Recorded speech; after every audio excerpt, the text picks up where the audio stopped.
Once again, I'm going live from the dungeon. That's what I call my garage, I guess, the dungeon. I have three separate parts of this garage. I have the current area, which is the family room that I sit in. Then I do a lot of my videos over there, where my records and everything in my storage are. And then over there, I have my guitar working shop, and it's cold. And so I decided to stay in here and be warm today. As usual, I didn't plan this live cast. I didn't make any announcements for it. And I know people scold me because they say, why, you gotta let me know when you're doing a live cast. And I try, but they kind of come spontaneously. And yesterday I said that I was going to start, I guess, making an itinerary and letting people know when I was going to go live. So what I'm thinking is Thursdays would be a great day for me because I have Fridays off, and so Thursday night might be a night that I tend to feel like I could stay up and have a few drinks and make a quick video. Anyway, the title is Don't Tread on Me. And before I go too much into, I guess here's the thing about livecast. People come for different reasons. Some people stop by, see what's going on. Others might watch it later. And therefore, this is what makes it strange to start one. You want to talk and start off strong by talking about all the topics that you think are important. But what you find out is that no matter how important a topic is to you, others may not resonate with that, you know? But on top of that, you want to wait until people get into the chat, right? You want to wait until people join. Now there's 5 people. There was only 1 before. And then there will be probably 20 people or so by the time I'm done. And let me say, I am extremely grateful. When I finish a video, when I do a live cast, I always walk away feeling good because I can actually respond to every comment in the chat. I don't have a huge channel where I'm getting a bunch of bots and like spam. And I also don't have an overflood of people just posting just to be seen. And it's actual conversations going on. And my intention in doing live casts is multifaceted, but mostly twofold. Number one, to allow me to talk with my audience directly and share some ideas that I have and get your feedback directly. And number two, to allow people to chat within the comments and get to know each other in the sense that we're all pretty much on the same fucking page here. Most of the people who subscribe to my channel know where I'm coming from. They get me. And there are some people who maybe have just, maybe recently subscribed who don't, really know exactly what I'm about. I'll tell you, I ain't about anything. I'm about everything. I like to talk about every fucking topic under the sun. And I don't like to refrain from speaking my true mind and my true feelings about things. And this is why I made a video earlier that was called I'm an Asshole. I'm kind of an asshole or something. I was actually surprised. I posted it, and an hour later I was at karate, dropped my kid off at karate, and I was sitting there and I looked, and there was like 20 comments within like an hour, and I thought, that's really, really uncommon for my videos. A lot of people have a lot to say about that, and the funny thing was, not all the comments were saying, yeah, you're an asshole, but they're rather saying, oh, I'm an asshole, or I feel that way too. And bouncing ideas off of people is like one of the most important things. In this cesspool of bullshit out there, all the crap that we have to face on our day-to-day basis, going to work and dealing with shitty coworkers, maybe you've got mean parents or mean kids or, a mean spouse, or maybe you hate yourself. Maybe you're mean. Who knows? But we're dealing with all kinds of bullshit in our everyday lives. And it's nice to be able to step away and I'm not going to say have a safe space, but let me just let you know this is a space that's safe for people to talk with one another and not feel, judged just for having a different idea or opinion. And that's what I respect about my viewers, that they know, even if you're a conservative and you can look at me as this hippie liberal-minded person, if you hear me out, you'll find I have a lot more in common with you than I probably do with a lot of liberals, and vice versa. Like, I'm not attached to any one idea. And so when I posted this and I decided to do a live cast called Don't Tread on Me, I want to give you the rundown of what I was thinking when I posted that. That's often related to the flag. We Everyone's aware of the snake on the flag, but this was more of a personal call to arms for each individual to actually protect themselves, to not let people step on you as an individual. When it comes to a country can take care of itself. If the country is valuable, the people will protect it. But this is perfectly in line with what I'm coming from here. There's something that popped into my head today. I saw a sign on the road, and I only read the first part, and I know it was a play on words. I didn't see the second half, but it was like, it's not what your country can do for you. And it was on my drive home, and it was painted on this big kids pool that was like hung on this post on the road for people to drive by and see.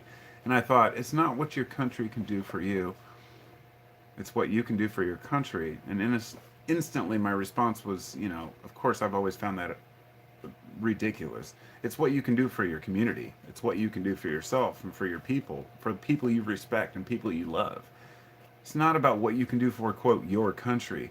Fuck the government and fuck the way that they operate things, right? There's an easy kind of disrespect for those in charge, and I've always had that. I'm anti-authoritarian. I'm very anarchist minded, but I also understand that we need some sort of a government. So, in a nutshell, don't tread on me as far as a country. Fine, stand up for your country. But why can't we stand up for ourselves the way we stand up for other things? Why can't we stand up for our own values the way we stand up for people who we feel are oppressed, or groups that we want to stand up for, like this social justice warrior kind of community has arisen out of this, and it's nothing new, but it's the idea that we want to help others because we see others that are, we feel like they're oppressed, and in the same breath we realize, wow, oppression isn't something that's race or gender or sex related. It has everything to do with how much money you make, where you stand in society, and it's really more about, it's not ageist, sexist, or racist as much as it is, this huge wage gap that we have between the rich and the poor. And we're focused on like men and women. And I'm not saying that these problems aren't worth talking about, the smaller problems. As they say, even in the West, they say, oh, those are first world problems. It's that old joke. Even Weird Al Yankovic did I think a video called First World Problems. And it is funny, but the things that we worry about, but at the same time, they're real things, okay? Somebody put this forward to me, and I've been thinking about it for years, ever since. They're like, you may call them first world problems, but they're still problems. And when they happen to you, it doesn't matter whether somebody else suffers worse in your eyes or their eyes, but rather, how much does this actually affect you? Let me put it this way. There are rich people out there who are completely miserable and poor people who have a great life.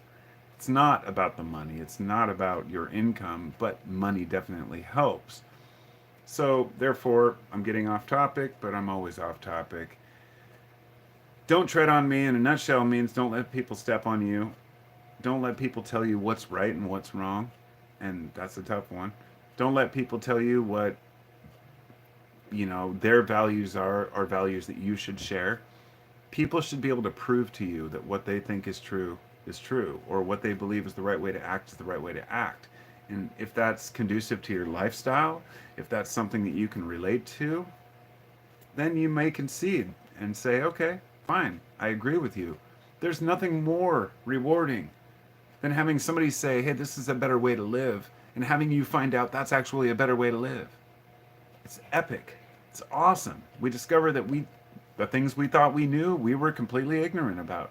That's okay, because it's not about protecting our egos, but it's also not about abandoning our egos and becoming some sort of a, hippy dippy flippy dude who just doesn't care. Believe me, I grew up wearing skirts with my hair in braids as a teenager. I was a very effeminate hippie type dude who was very free spirited, and I still am.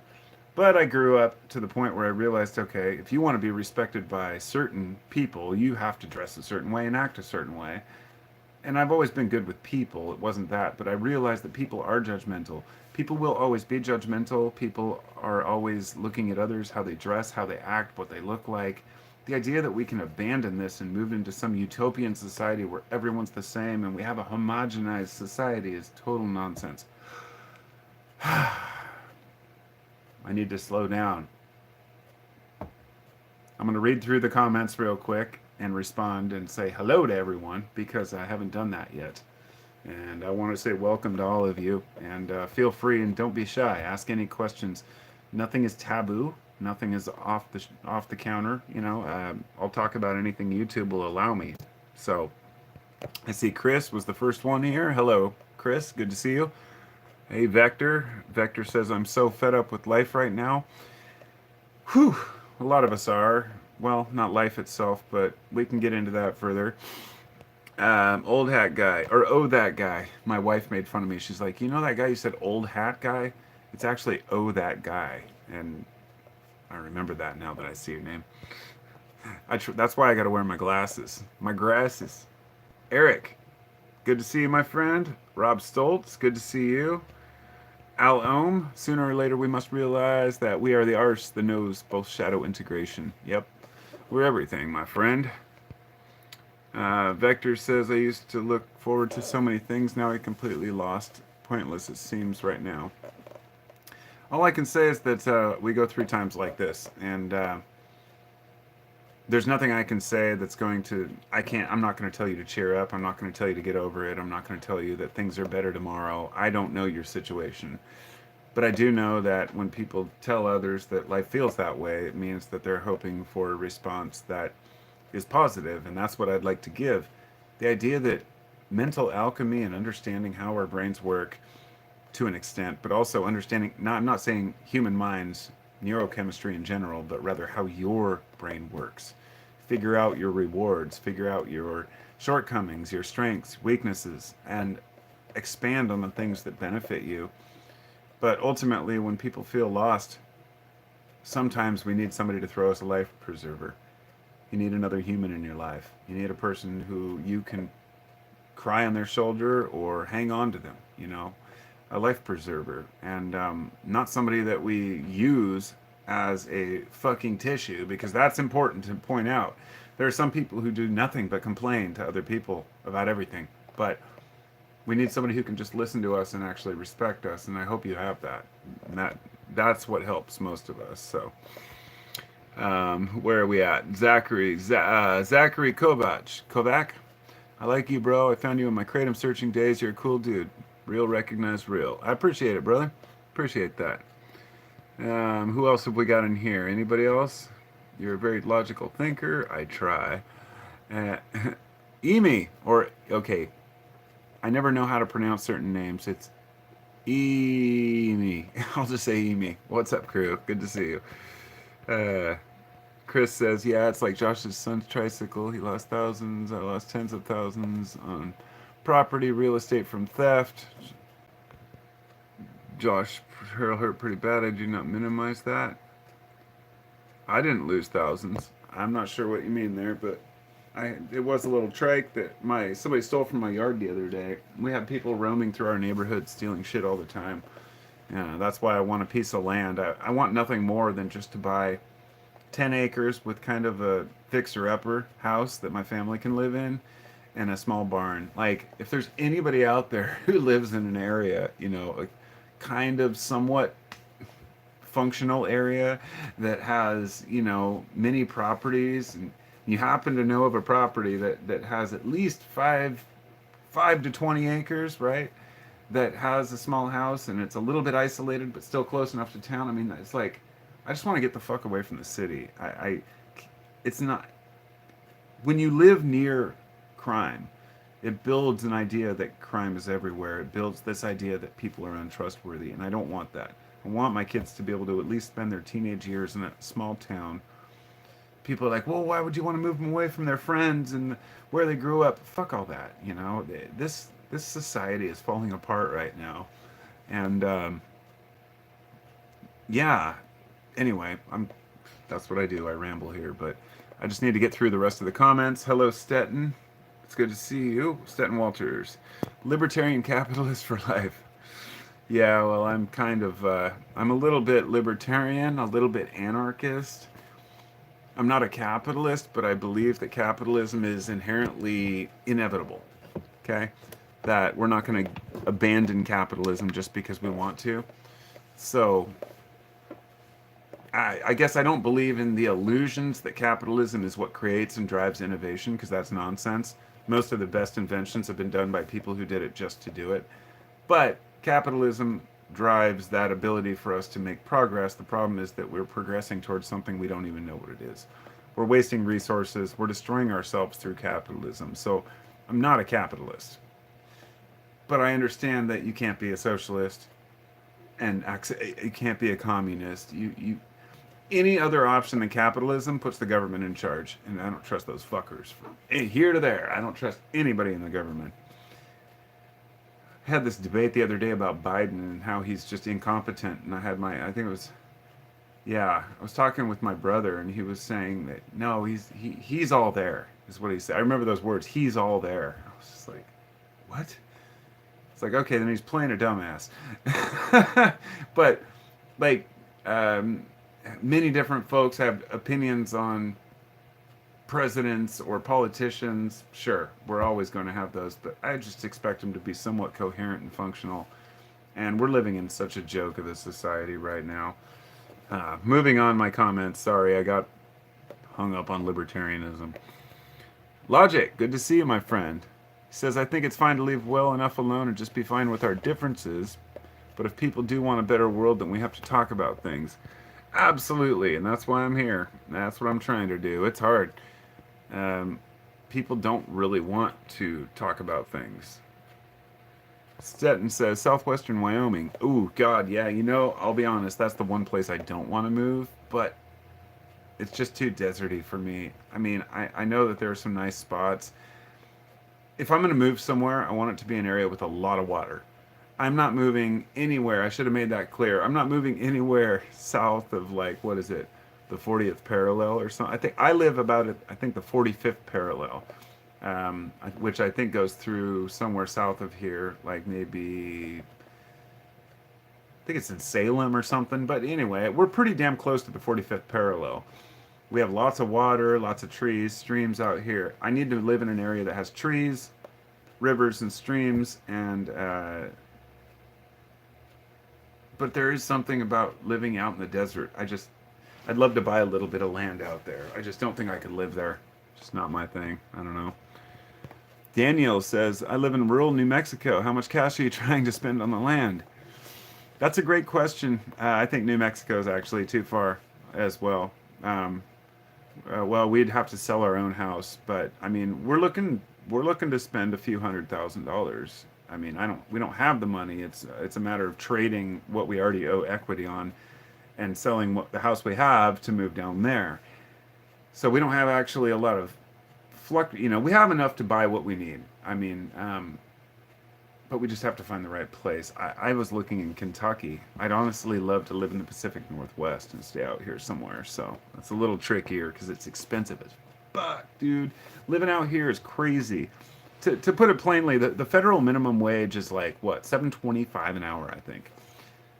The federal minimum, or the Washington minimum wage here is, I think, like $15.72 or something. It's over double, plus like a coffee, the average minimum wage. And people are like, oh, that's great, you know? It's like, dude, okay.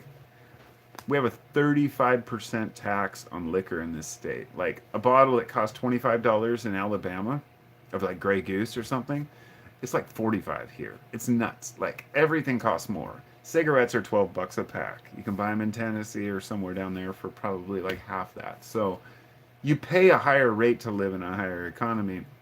And the land out here is ridiculous. Just ridiculous. So I'm going to finish the comments before I continue because I'm getting distracted by my own discussions. But this is what I always end up doing. I talk for 10 minutes, then I read the comments and I respond to the things people say. And holy shit, somebody donated money. That's fucking awesome. I see in 1999. I appreciate you. I'm sure I'll get down to that point and thank you properly. Ryan L. Good. Yo, Josh. Is it Ryan Lawrence? See, I'm always trying to remember the names of people. A lot of folks have changed their names on the channel, and I want you all to know that I appreciate you, but I try to keep up with your names. So, Ben Hog, Ben, is it Hog or Ho? It doesn't matter. Thank you, Ben. I appreciate that more than you know, dude. Fucking woot woot for sure, bro. I don't expect to get donations on these, but when people do, it's fucking cool. You know, I wish there was a better way to do it where YouTube wasn't involved, right? It's almost like I'd rather just have. I guess I don't deserve, like, I feel like I really need to get paid for what I do, but I always appreciate donations. Good memory, Ryan. He said, yep, good memory, brother. So it is Lawrence, all right. I don't have a great memory, but I try. I make my best effort. So, as I continue on with my discussion here, and feel free to ask any questions or bring up a topic you want to hear about, because I tend to stick to what's on my mind, and I guess that's why you come. And it's weird. When I picture myself sitting in front of 18 people like that are here, it's just a weird thing. And I can't imagine like those YouTubers who have like thousands of people watching them at one time. It's like they've got to always be on. And it's just, I don't know, it's weird. You all know what I'm talking about when I say that we've lost our authenticity, man. I mean, oh my god, the internet's just made people into fucking memes, you know? It's like a complete joke. Like, we can't have real, accurate, honest, factual discussions anymore. Not because facts aren't out there. Hey, Dirty the Grower joined. Good to see you, my friend. Yellow tote gang. If you grow, you know. I have grown, but I haven't grown weed in a couple of years now. And don't know the yellow tote thing. But I'm guessing that it's these buddies behind me where you store all your weed in. Because that's the only thing I can think of. Yeah, no, I actually have, we did 5-gallon buckets. I have, my wife works at a restaurant, so she'd bring home these old pickle buckets and from various foods, and we pack those 5-gallon buckets full. I have 3 buckets packed full of a high CBD strain of cannabis called Harlequin Tsunami. We got a hold of a clone. It was a West Coast clone, and it was 13%. It tested. We had it tested, took it in. 13% CBD and 0% THC. And we were so stoked on this one because it was like, this is great. We can give it to people without them worrying about getting high. And I got a hold of this clone, and it was kind of like bros only clone. And I grew a bunch of outdoor, and it just took off. And I ended up with like fucking 7-8 pounds of the shit. And I still have it. It's like, it's been like 5 years, and I have like 5 pounds of high CBD cannabis packed into buckets that I don't know what the fuck to do with. Because I honestly don't. I know that it can still be processed. I know the CBD is still viable. I also know a lot of the THC degrades into, you know, CBN content can change. So much can happen with cannabis over time, especially if it's oxygenated and it starts to, you know, rust, if you will. But I don't want to get into that. Like, cannabis is a very complicated subject. And Mike Sullivan just said it right there. Pot is so cheap right now. And that's exactly it. You know, that's why when we can go down and get $50 an ounce for weed, it's like really hard to buy weed or you know, to want to grow it. Like, yeah, we took all the CBD weed and my friend made it for his dog who was really sick. And it helped her immensely when she was sick and had pain. CBD is great. If you want to get into the CBD discussion, all I can say is that it's way oversold. If you go into the grocery store and you buy a CBD product, don't. Just don't. If you go into the weed shop and you buy a CBD edible, just don't. And I'm going to tell you why. It's not that maybe I shouldn't even say this because I understand placebo is extremely strong. The effects people get from believing they've taken a drug that does something is amazing. When people tell me that, oh, CBD chilled me out, I just cringe. I don't know what to think. You know, even my boss, he smokes it all. He smokes CBD weed all the time and claims it chills him out. Look, I have smoked and eaten so much CBD you wouldn't even fucking believe it. Does it really chill you out? Not necessarily. It might have an effect on your endocannabinoid system, right? It might have an effect on your brain and the way that your other neurochemistry works. But there's no way that taking 5 milligrams of CBD is going to chill you out. 5 milligrams of CBD is a drop in the fucking bucket. I made extract, which ended up being like 90% pure. And I took like a half gram. So that would be what? 100 times the recommended dosage of CBD from the fucking weed store. Didn't chill me out. No, it didn't. Because it doesn't. That's not what it does. And CBD is just so misunderstood. And it really sucks because when I was a high schooler, it was back in 94, 93, 94, my high school senior year. I had to choose a paper to write a report on. And I was in an alternative school, downtown Portland. It was like a hippie kind of school where it was K through 12. I got to choose what I wanted to write about. What did I write about? The medical benefits of cannabis. And I did this all from memory at the time on the research that I had currently looked into without really even using a lot of references. Got a B, I think, on it. And I talked about CBD immensely, and people were like, what the fuck is CBD? You know? And for years, I was like, you'll see, it's going to come around, it's going to come around, you know? But then when it finally did, now it's being sold in topical solutions and crap you put on your skin. And let me tell you, this does not work. CBD lotions do not do fucking anything. It is a total waste of your money. The only exception would be DMSO, or something that actually absorbs into your skin. If it's mixed with maybe volatile oils, something like that, sure, it could absorb into your skin. If you take a really strong CBD extract and then you put it with DMSO, sure, you can get it to absorb, but that's not what they're doing. They're putting the bare minimum in, and a lot of the shit doesn't even test. And sorry I'm getting animated about this, but it's the same shit that happened. And the reason why in 1994 they wanted to ban herbal supplements, because people were selling bullshit. And many tests were done off of herbal supplements on the shelf and found that like 80% of them don't contain what the amount they say they do of the herbs. And something like 60% or 40% of those ones didn't contain any of the drug at all. Whether it be catnip or ginkgo biloba or whatever it might be, people are getting completely ripped off by these health food companies. I don't even go to the health food store. I don't buy vitamins. I don't buy, supplements. It's bullshit. Most of it is complete bullshit, and you're getting ripped off. And CBD is especially a big scam. Sorry to go off the rails there, but I see a lot of people have their own opinions. I'm going to have to flip back through the comments here and see if anybody knows what I'm talking about here. But just be careful with that. Dirty says full spectrum. Yeah, full spectrum extract is great. I made some. So through my channel, I had a guy offer to send me this CBD extract. It was a quote full spectrum extract from hemp. And then when I looked at it and I did the research on the company, he wanted me to sell it because I sell kratom. He wanted me to sell it through my herb site. And I'm like, I'm not selling anything I can't stand behind. And I can see that this product is not what it says it is. I'm very cautious about what I buy. And when it comes to any type of cannabis supplements, if you don't feel it, you don't heal it. You don't need that shit. You don't need anything that's going to actually just drain your wallet and not benefit you. And it frustrates me that yeah. Menthol, good to see you, my friend. He says, any chance you'd want to be on my podcast via Zoom? I don't know. Maybe. Depends on when. If we could set up a time, I'd definitely love to chat with you. That'd be fine. You just give me the topic, or we could just bullshit. But yeah, I'm totally down. Wait, menthol, Jake.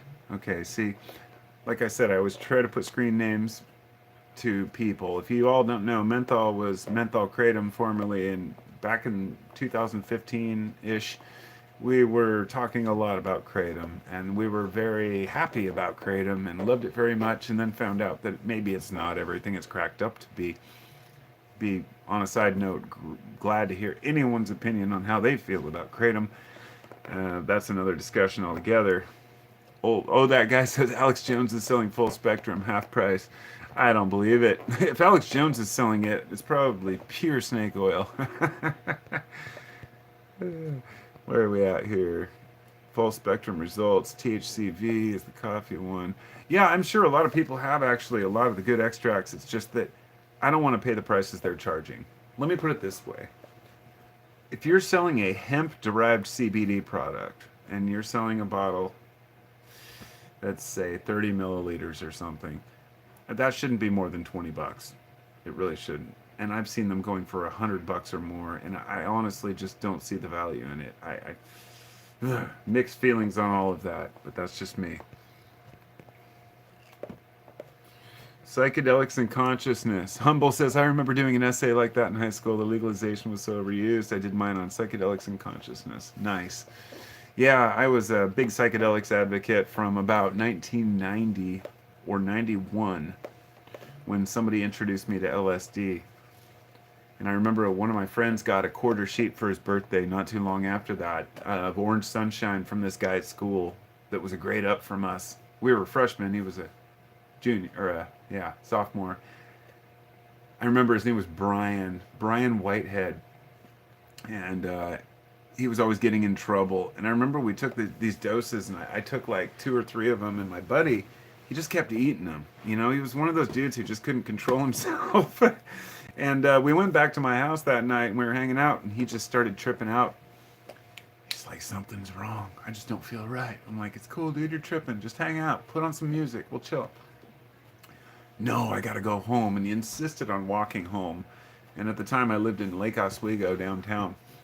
I was like, dude, you can't walk home like this. He's like, I got to. And I was like, well, just fucking at least call me. I couldn't stop him. I was like, call me when you get home. And he never did.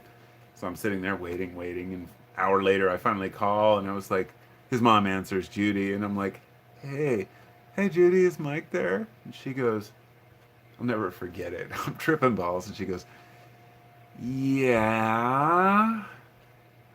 Do you know anything about what's going on? I was instantly like, fuck, oh, shit. I was like, no, what do you mean? She's like, well, he's on the couch saying, help, I've been drugged. And that was, I'll never forget those words. Help, I've been drugged. And she's like, I'm thinking about taking him to the hospital. And she was like a librarian, totally soft, mild-mannered woman, did not know anything about drugs. I was like, no, he'll probably be okay. But then she's like, I don't think I'm going to take him to the hospital. And the next day we find out they literally put him in one of those white rooms, you know, and he had to come down in there. And I'm like, dude, fucking control your shit, bro. I mean, I've taken like massive amounts of mushrooms and psychedelics and never, you know, I've always had that part in the back of my mind, like, just chill, bro, ride it out. It sucks because as much as I want to talk about my heavy trips and times of getting really fucked up, I also don't want to make that kind of a cliche, or it's so passe to talk about your psychedelic trips. You know, I watch channels like Your Mate Tom sometimes, or Psyched Substance. We talked about doing a podcast together. One time, Adam, he does Psyched Substance channel. They talk a lot about psychedelics. He invited me up to Canada. So I would come up and we'll, you know, trip out and do a podcast and stuff. And I was like, that's a little far. And then I have to get a passport and all that shit. And I never ended up doing it. But I find that those channels kind of fade away because you get stuck talking about topics like drugs. And it's kind of cliche, you know, it really is. I don't know how else to feel. I've seen this happen with a lot of YouTube channels over the last several years. They kind of stop making content and then they come back and say, I don't know what to do because I made my channel around A, B, or C, and now I don't want to talk about that anymore. And every time I want to focus my channel on a topic, I stop myself knowing that that's going to be the end result. God damn it, if I want to talk about birthday cakes one day, and I want to talk about sunglasses the next day, and I want to talk about beer the next day, then so be it. That's what I'm going to talk about. And that's why I've been able to build my channel organically without having to bring in a bunch of people about one topic and then have them expect that topic. But the exception was when I had a cannabis channel, and that's what I was talking about, and it was a separate channel from my main channel. And I got bored with talking about weed. It's like, yeah, it's cool. I smoke weed, so what? It's not that great. It's you start to realize it can hold you back, that it can have its own downfall. But I talked about kratom a lot on this channel before YouTube started censoring the channel and the videos, and got my channel deleted once over that shit. And I was like, look, I'm not giving people medical advice. I'm just saying I like kratom, and I did, and I still do. I've been taking kratom every day, almost every day, since 2009. 2009 was when I discovered it. And I remember because I wrote down, this was before I started my YouTube channel by a couple of years. And I didn't ever talk about it on YouTube for the first couple of years, but eventually I started selling it in 2015. And yeah, the rest is history. I built a great kratom business. I was making good money, and I was meeting a lot of cool people, and I was able to work from home and do everything. But guess what? It didn't fill my heart. It's like selling a substance. I was basically being a middleman. I was a reseller of an herb. I'd order it overseas, then I'd package it and resell it. I did not want to do that with my life. I wanted to do something where I felt like I built something, created something. So that's why eventually I just kind of faded away and started doing carpentry again. And now building tiny houses, I feel like I'm actually doing something worthwhile again. You know what I mean? It's pretty important that we feel like what we're doing is something worthwhile. At least for me. And kratom, like, don't get me wrong, it helped a lot of people. A lot of people they're like, this helped change my life. It helped get me off opiates. Honestly, that was the biggest driving factor behind me continuing to sell it and promote it, was how many people were getting off of opiates using it. But then people started coming up with like their own stories about being addicted to kratom itself, and I still don't think it's a bad herb. I don't know. Selling drugs sucks. Even if they're just herbs. So I'm going to flip through the comments one more time here, just catch up. Um,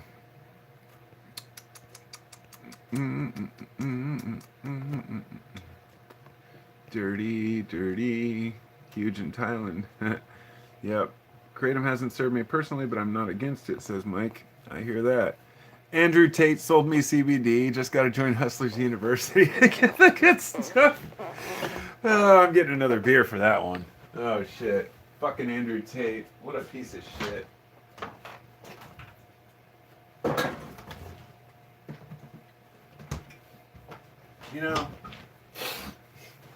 I don't talk a lot of shit about people. I figure everybody's got their own thing. But when it comes to Andrew Tate, that guy's a complete piece of garbage. He's every example of what you don't want to be as a male or a human in general, in my opinion. And I think about what happens to these guys when they get old. I want you to ask yourself something if you support people like Andrew Tate.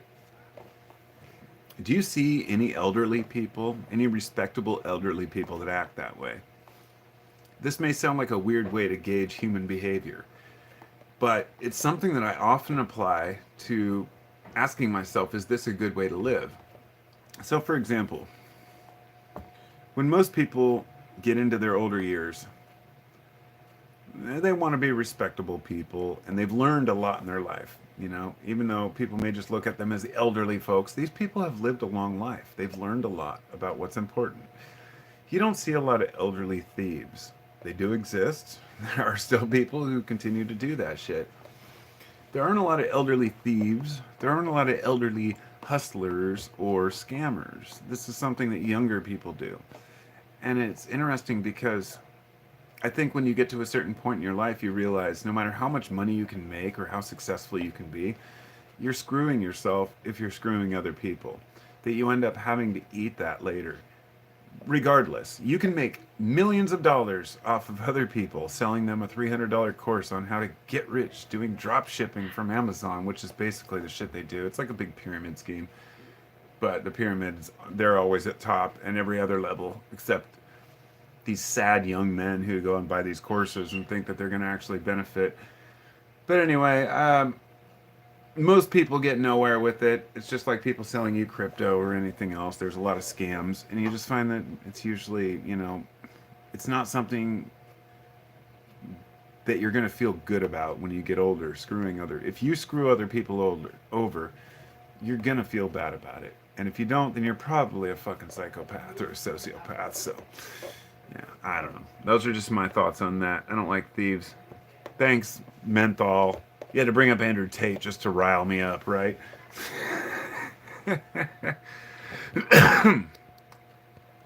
Kids without dads look up to him, says Dirty. Yes, this is true. This is absolutely true.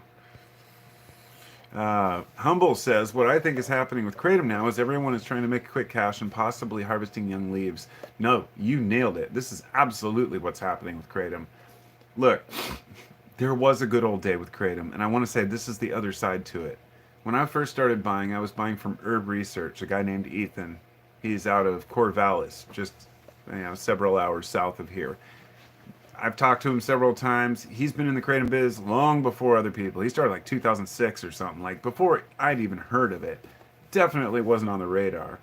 And he sold it for very expensive prices, like $300 an ounce for Meng Da, which was marked down from 400. I mean, that's a huge amount for even back then. And I started buying it from him for that price and reselling it, meaning I'd have to mark it up. And I finally talked him into like selling it a little cheaper, but he would not budge. And as the years went on, I wasn't making very much money. I wanted people to know that. For my Kratom biz, I actually wasn't making a huge profit when I was buying from Ethan. I said, and the reason I did it was to get access, because I had so many people asking me about Kratom on my channel. They were like, where do I get the good stuff? And I was like, I don't know. They're like, you should start selling it. So I did. And it went well because the Kratom was so good. We'd get the Sundanese that was from Sunda, like the fucking best Kratom. Take like a teaspoon and you're just like, body's just like energized. And like what he just said, eventually people started, Humble said, like people started, the farmers, when they realized it was a moneymaker, about 8 years ago, they started plantations and they started harvesting young plants, young leaves. There are a few people who still go out and harvest the old growth, which Meng Da, the term Meng Da is supposed to mean pimp's kratom or pimp's leaf. It's the good stuff, and now it's just anybody puts that label on anything. And the last order I ordered was, I think, 75 kilos from a guy in Cali. He's an importer, and it was good. It tested out at like, I don't know, like 1 to 1.2% of mitragynine, which means nothing if you're not a Kratom connoisseur, but that meant nothing to me either, because the shit I was getting before was like a 1.8 and 2.0. Or I think it was 1.5 from the guy in Cali, but the stuff I used to get from Ethan was like 2.0 or 2.1. Anybody who bought Kratom from me in like 2018, 16, you remember that shit. It was so fucking good. Now I'm reminiscing about the good Kratom. It's like remembering days of good dope of any kind. Like, it's not about the high, it's about only having to take a certain amount, getting it for a decent price, and just moving on with your life. I just have this bin of cordyceps right here. This is a Cordyceps sinensis. These are growing on silkworm carcasses. So that's a silkworm with mushrooms growing out of it. For all of you out there who are mushroom people, I ordered these for they weren't cheap. I got them from one of my mushroom vendors. It's like a specialty order thing. And I've had them for several years, but they're pretty damn cool. Kind of hard to see in the bright light, but I got a bunch of them in here. Never goes bad. It still smells like cordyceps. And many of you might have seen that new show that's out. I can't remember what it's called, but it's based on a video game, which is about cordyceps basically being able to tolerate the human body temperature as it evolves and then growing out of human beings. People have no idea how close we are to being mushroom food. But, I hold a rose out to the mushrooms. Say, please don't eat me. So, to continue on here, Mike says, I did mine on the Stoned Ape Theory by Terence McKenna. That's an interesting one. Yeah, that's a really good story. I'll have to get into that sometime too. Copper Ridge Grove says, Kratom sucks, it's bad for you. I gotta say, that's a very vague comment, and I really disagree. It's like saying that, anything's bad for you. Like, what specifically is bad? I would say Kratom can be bad for you, but look, I used to suffer debilitating back pain. It wasn't bad for me when it took away my pain, and it definitely isn't bad for me when I feel a lot, when I feel extremely unmotivated and I take a little bit of kratom and it helps me function, then it's not bad. But if you take it all the time and every day and you take it at night before bed and you can't live without it, then and it harms you, then yes. But nothing's really bad for you. Because sorry to come back at that way, but people have been telling me weed's bad for me my whole life and I love smoking weed, so you know, it is what it is. In fact, they said it'd make you crazy, so no hospital, no way. Wait, what's going on here? No hospital, no way. Carpo, get on track. What? I missed you there. White rooms aren't so white when you're in that state. Zachary. Yep, I agree with you, my friend. Oh, that guy says, I could hang out with Carpo until we broke out the whiskey. Dude, if you came to visit, we'd break out the whiskey right away. I don't wait. Um, I did have a YouTube friend that I met on there when I first started my channel, or at least a few years after, that came to visit me in like 2015 or something.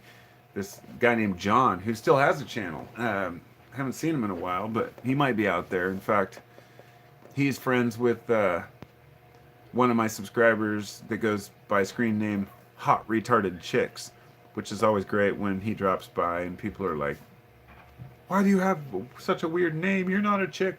You're not retarded. You're not even hot. It's just funny. But John came to stay with me and we hung out for a few days. Remember, he brought me this cool gift from the airport, this like little vase thing he bought. It was just a very courteous guest. And I was like, it was the weirdest thing. It was the first time a stranger I'd met on the internet. I let him come sleep on my fucking couch for a few days. Like, he said he'd stay in his car. I'm like, no, dude, you stay in my house, you know? It was. So, anyway, if I ever run across any of you, I'll be just as courteous and just as kind. And if anybody ever comes through the Portland area, I'm not going to say that I'll meet up with people, but I have no problem when I do. You know, I like to entertain folks and meet new people. So, yeah, break out the whiskey, bro. Daniel Wheeler, good to see you, my friend. He says, if I take more than 30 grams in a day, 3 doses, I get kind of foggy. Dude, I do not ever, ever, ever take more than, well, I would just say this. 30 grams a day is over an ounce a day, and it's way too much.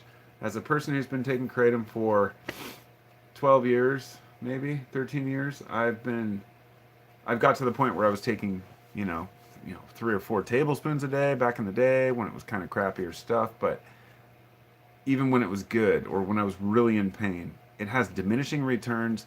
At this point, I take maybe 2 teaspoons at a time, twice a day. That's usually my thing. I don't take it in the evening anymore. So I'm looking at like less than 10 grams a day. And I think that makes a huge difference. When you point out the actual dose you're taking, it makes a big difference because people are like, kratom's bad. I was taking 2 ounces a day. It's like, holy shit. I mean, my son knows this chick who said she takes an ounce at a time. Like the whole bag at once. I'm like, you're not going to get any benefit from that. That's not how kratom works. But yeah, don't take more than 15 grams. Hey, John Woo. Good to see you. 4545. He says, get cliche. Tell us your favorite trip and tell us about your most memorable BD cake, your best sunglasses, your favorite beer. I already talked about my most memorable trip. You might have missed it. Actually, I could tell you that. You guys more people have to agree because I don't want to get into reminiscing about tripping. But yeah, Total Domination is what I was drinking. Now I'm drinking Ninkasi Tricera hops. This was a sample combo pack we got from Costco for whatever. My usual beer is Apocalypse Ale by 10 Barrel Brewing. That's what I like. Local stuff. And what else was there? I was going to say something else West Coastish. Yeah, I like my West Coast beers. Zachary says we're lacking male tradition, masculine influencers as a culture. Whew. We need rites of passage for young men. I'll tell you that right now. I'll absolutely tell you that. So yeah, you guys are asking about the beer. Yeah, I have different beers in there. There's a few different kinds. So there's Tricera hops, Ninkasi, and then some juice one. But it was only because it was like $5 cheaper than a 24 pack of whatever else I get. Usually it's the Apocalypse IPA. Mm-mm-mm. Okay, so I need to get through the comments here and get this over with. Not get it over with, but make sure I'm caught up. What do you think happens when we die? Oh shit. Well, nothing. I I don't really want to get into that one because I don't want to tell people how I really feel about it. I have no idea. My belief is that when you die, you die. I'm not saying that our spirit or consciousness doesn't carry on in some way, but it's not in the same way, and there's no way to really understand it. So that's beyond me. Zachary, I wish I could have a direct conversation with you. You can. Right now. Southwest mushrooms. Nice. Been growing kiwi on dead owls. That's a kiwi on dead owls, huh? How many comments are on? Okay, there's not too many to catch up on. I'm sorry. I just like to read through all the comments. Anything can be bad and nothing can be bad. Yep. Exactly. Yeah, you can abuse weed. I mean, fuck, dude. I used to smoke so much pot. Dude, I'm a fucking old school stoner. I've been smoking since I was a kid, like 15, and I've never stopped except for like a year on probation or something. And that was like boring as shit. Like, okay, I like smoking weed. What do you do? And it's whoops, this fucking tripod's a piece of shit. I got old hokey crap. Um, but yeah, I when I was younger and I smoked a lot of weed, I could get burnout and maybe not feel motivated. I don't smoke at work anymore. I used to smoke at work. I, I respect my toking now, and I smoke when I get home from work, and I get ripped. I get way more stoned than I did when I was younger because I have learned to moderate it. And it's the same way I try to treat my bruja and my kratom, my coffee. Basically, don't do stimulants in the evening and don't do depressants in the morning. It's really that simple. I think people don't, this is, of course, categorizing things because nothing's really a stimulant or a depressant by itself. It depends on the dose, the time you do it. Nitrous oxide is different at night than in the morning. So is weed, so is beer, and you get into drugs, and it's very complex with neurochemistry, different dopamine levels, and everything else. So, yeah. Carpo's so burnout, he doesn't get that I would end up breaking out in handcuffs if we drank whiskey together. You would break out in handcuffs? I hope you wouldn't break out the handcuffs and try to put them on me, or I'd put my revolver on you, but no. No. You mean you might get in trouble yourself? No. Then we'll drink vodka instead. Russians never get in trouble. And, yeah, I guess that's something I've been grateful for, that I haven't got myself in trouble with alcohol. I've always been pretty respectful and responsible with it. Don't go out drunk driving and shit, but a lot of people do. So Zachary says kratom has a complicated profile, agonist and antagonist. Yep, it does. And what's funny, it's very dose dependent, just like other drugs as well. And like I said, everything's different, everybody's different. There's no general say this is a good drug or a bad drug. It doesn't exist. Steve Birch, hello from UK. Damn, good to see you, my friend. Thank you for coming. I see Sprocaster was here, but there's no message now. Who else we got here? King of Retro Entertainment says, I'm the only sober person in this chat. What? How arrogant of you. I'm actually still sober. I just got home a little while ago, and this is like my second beer, so I'm with you. I'm sober. If I was drunk, you'd know it, believe me.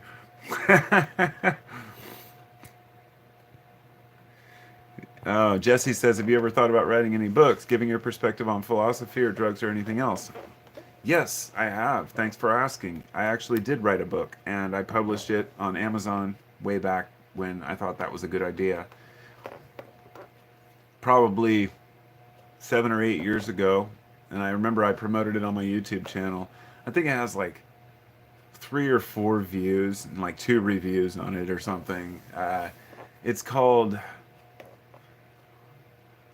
The Mystery of Life. What Can We Know? By Joshua Orr. And I can't even find it anymore. I know it's on there. But it was my perspective on religion and technology and how we've got ourselves to where we're at, I guess, and how we can lead better lives. And I haven't reread it, but my perspective changes so much that I probably still stand by it, but I'd like to write another version of it. Basically, kind of a Zen like nothing really matters, but everything matters kind of thing. But I'm also writing a book right now. I've been working on it for 4 years. I would say I worked on it for 1 year, and then COVID hit. And I'll tell you why I didn't continue on it. It wasn't because of COVID, but it was because the book was about the pharmaceutical industry. It's called The Pharmaceutical Nightmare. And it starts off talking about all the drugs from the past and how fucked up they were, and, you know, Milltown and all these things that basically the pharmaceutical industry has been lying from the beginning, right? And as soon as COVID hit, I thought, oh boy, here's a whole new story that I need to add to this. Not, you know, now I have to wait for this shit to be done to finish the book. So about 6 months ago, I started finishing it up. It's only like 100 pages right now, but I'd love to share it someday. I started recording it as a podcast, and it was going to be like an 8-part podcast because it was so long to read it. Of course, I got like 2 sections done, never uploaded it. I don't even know where they are. I'm really bad about that. I put so much time into shit, and then I just forget or lose it or don't share it. But yes, long story short, I do want to write books about many different things. I just don't know. Everything gets drowned out these days. It's hard to publish shit, you know? It's like, do I want to actually make a hardcover book? Because that's what I'd really want to do. I don't want to make an ebook, you know? It's just digital. I want something physical I can hold. Like, I don't journal online. I do YouTube, but I have physical, like, leather-bound journals that I write my shit down in because, God, it's sad. I saw this kid who got hacked by some fake app on YouTube today. I was watching the video, and he got his whole Google account got hacked. They got everything, you know, into all his accounts. They watched him for like 2 months through the keystrokes and whatnot. Took his Facebook account, his YouTube account. They had all his banking info. They had all his photos. Most of all, like his full Google Drive storage. And I thought, I have never ever in my life used the cloud. I've never used Google storage, and I would never store my private or personal photos and information on just online. It's like I need a physical copy, or at least a physical card to hold them on. Yeah, I just do not trust the internet. I'd rather have just printed pictures, and that's how I feel about books. I want to have printed books. I like books. Books are great. Humble says he's on probation. Oh shit! Started at 14. I too, in my older smoking years, would tend to only smoke after work at night. Oof. Yeah, probation's rough, man. God, I was on probation twice. Once for like 2 years, once for 3 years, I think, and yeah, it fucking sucks. I hate it. Carpo, please have a conversation with me, brother. I shoot you my number. I would love your input. Sorry, Zachary. I don't do phone calls. I don't talk to people. I talk to people in person, but I will not call you, and I will not talk to you on the phone. I'm just saying that outright because it's not just you. I have not answered my cell phone in 2 years. Now, there's a couple exceptions where I saw who was calling and I knew him. I don't like talking on the phone. It's very impersonal, and if I don't know you personally, then I'm sure as hell not going to be able to have a good conversation with you. I need to know people and meet them in person in order to talk to them in person. Yeah, it's just a weird thing. It's just me. I'm phone awkward. That's all. King of Retro says, "Were you raised religious or no? I respect your opinions as a Christian." No, I was not raised as a Christian or as anything. My parents never talked to me about religion, therefore, I had to build my own interpretation of what it meant. It came later, and I really didn't give it much thought, except the way I was often treated for not believing by Christians led me down a kind of a path of disrespect for most Christians I met, and kind of scold me for not believing what they believed. But ultimately, I let go of that, and now I just say, live and let live. I really don't care what people believe. Not that I don't care, it doesn't bother me that people believe weird things or not weird, but whatever religion it might be, people believe what they believe, and that's their right. I say whatever makes you comfortable. So, Sprocaster says, Carpo, do you like watches? I do like watches, actually.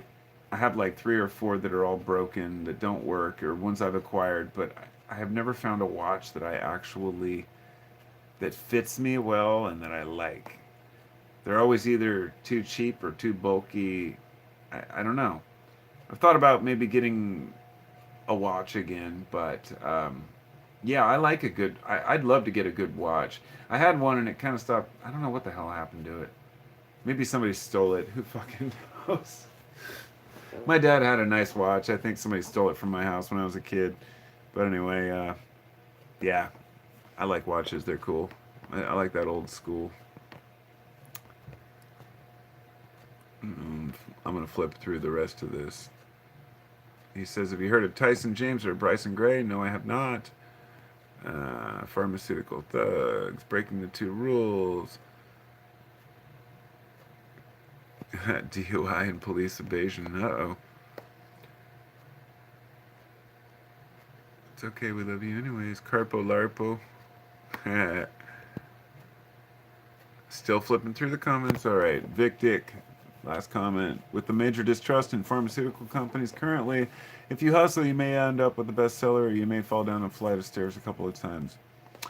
Oh yeah, I don't want to sell it. I don't want a bestseller, and I definitely don't want to. I'm not writing it in any way to be a bestseller. In fact, I'm sure it would be pushed down to the bottom.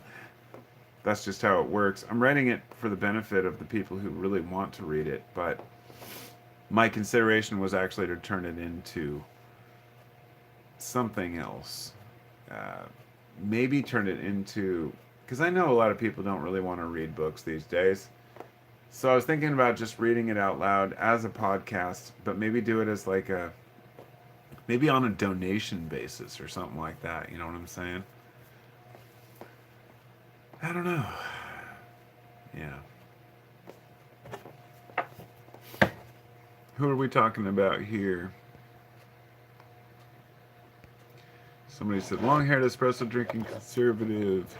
Keith says, I'm not saying he's right-wing, but he pushes those narratives. Who are we talking about? See, I guess I missed the conversation. I better step off camera to vape because I don't want this to be unfriendly to children. So, I guess I just told you what I'm doing. But, how are you all doing? I mean, really. You know, it's like a lot of people do live casts and videos, either A, to make money, or B, to hear themselves talk. I really do this because I really like interacting with people. But it's always a strange thing because it's a one-way thing. The conversation goes like this. I'm talking to you, you're seeing my face. I never get to see who you are, and I try to keep up. But I've been to quite a few live casts over the last several years, and almost every single one, I've never seen them keep up with the comments, you know, or even read any of them. I like Prof. He's a rapper from Minnesota, and he's pretty much blown up over the last couple of years. And my buddy turned me on to him a couple of years ago. He's like, you should buy this record because they're limited edition signed copies. So I bought a couple of them. Ended up loving the guy, and I love his music. And now I bought like all of his merchandise as it comes out. Like, it just, I collect records. I have a lot. In fact, I'm gonna go grab one real quick. Hold on. Because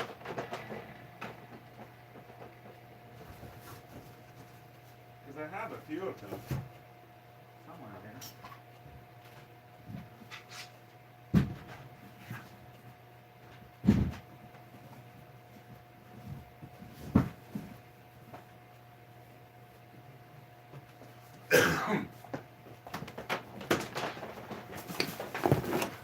as a record collector, I buy records and, I'll buy like 2 at a time. But I have like this whole box. It's just prof. Seriously. So I'm very organized.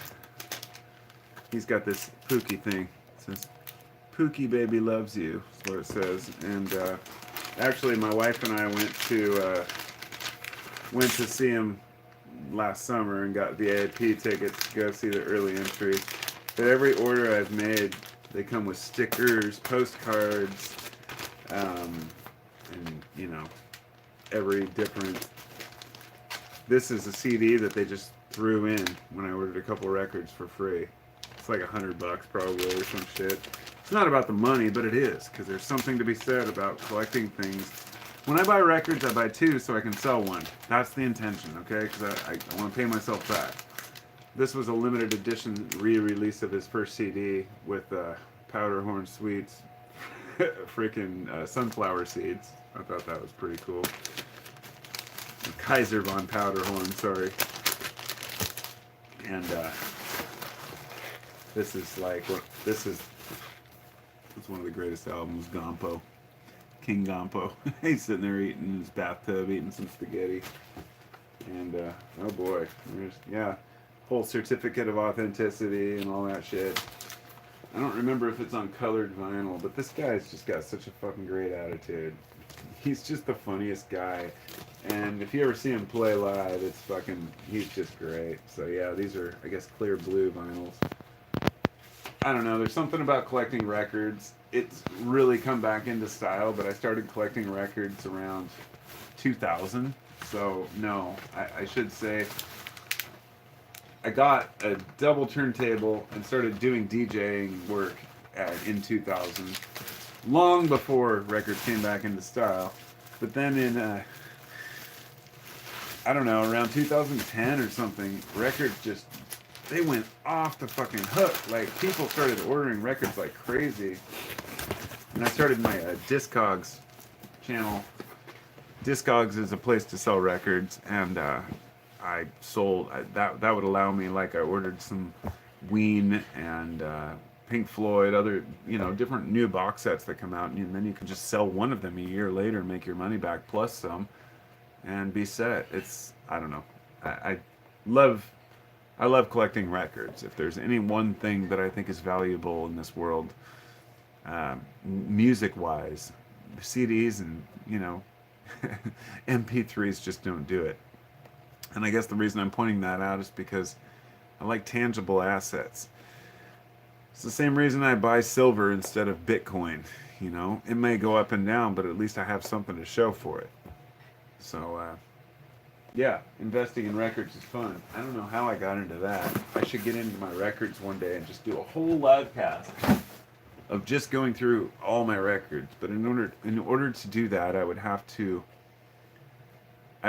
actually set up a filter out here in the garage, get a blower and a vacuum and blow out all the dust and vacuum everything completely to make sure that no dust got on the records, because all you have to do is open them up in a dusty room and they're pretty much fucked. So I'm going to go through the comments real quick and say hello to everyone once again and make sure I didn't miss anything. And there's a great comment here. King of Random, or Retro, says, how do you deal with anger? I've had a hard time controlling it myself. Maybe because I have autism and intermittent explosive disorder. How do I deal with anger? It's funny you ask that, because I just thought about making a video about this today. When something happened and I dropped some stuff and I was like, fuck! And then I was over it. I deal with anger by expressing it right away and full force. I don't hold it back. I just say whatever I've got to say and get it over with. In fact, they say that cussing actually releases endorphins. Don't hold your anger in, but also don't take it out on other people. That's the key. That's the best I can give on that one. Anti-capitalist. John Woo says, what was your favorite and least favorite part about being on the news that one time? Oh my God, are you talking to me? If you're talking about when I went on the news for Kratom, I don't, I don't know if that's what you're talking about. You'll have to specify. I did go on the news one time. I called the news myself because I wanted to do a respective on Kratom because they were talking shit about it, saying it was some dangerous plant. So I agreed to do an interview with them, and it was met them in some herb shop. It was really weird. Anyway, it was pretty cool. It was funny. My favorite part was being able to stand up for Kratom instead of some other idiot doing it, and to say what needed to be said. But the worst part was when the media wanted me to actually walk a block down and then walk around the corner so they could film me walking down the street. You start to realize how they really do those things. You know, when you're like, oh God, how cheesy. You know, B-roll, of course, is what they call it. Uh, I don't know. The video world's weird like that.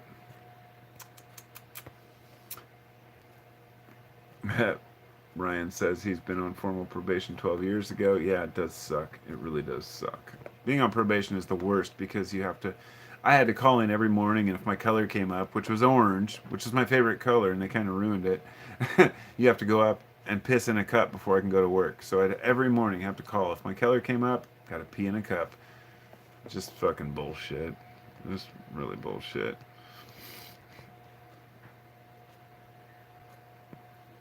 Hmm. Oh no. Are there debates going on in there? I'm far right. Direct your BS at me. uh, uh, Domestic extremist.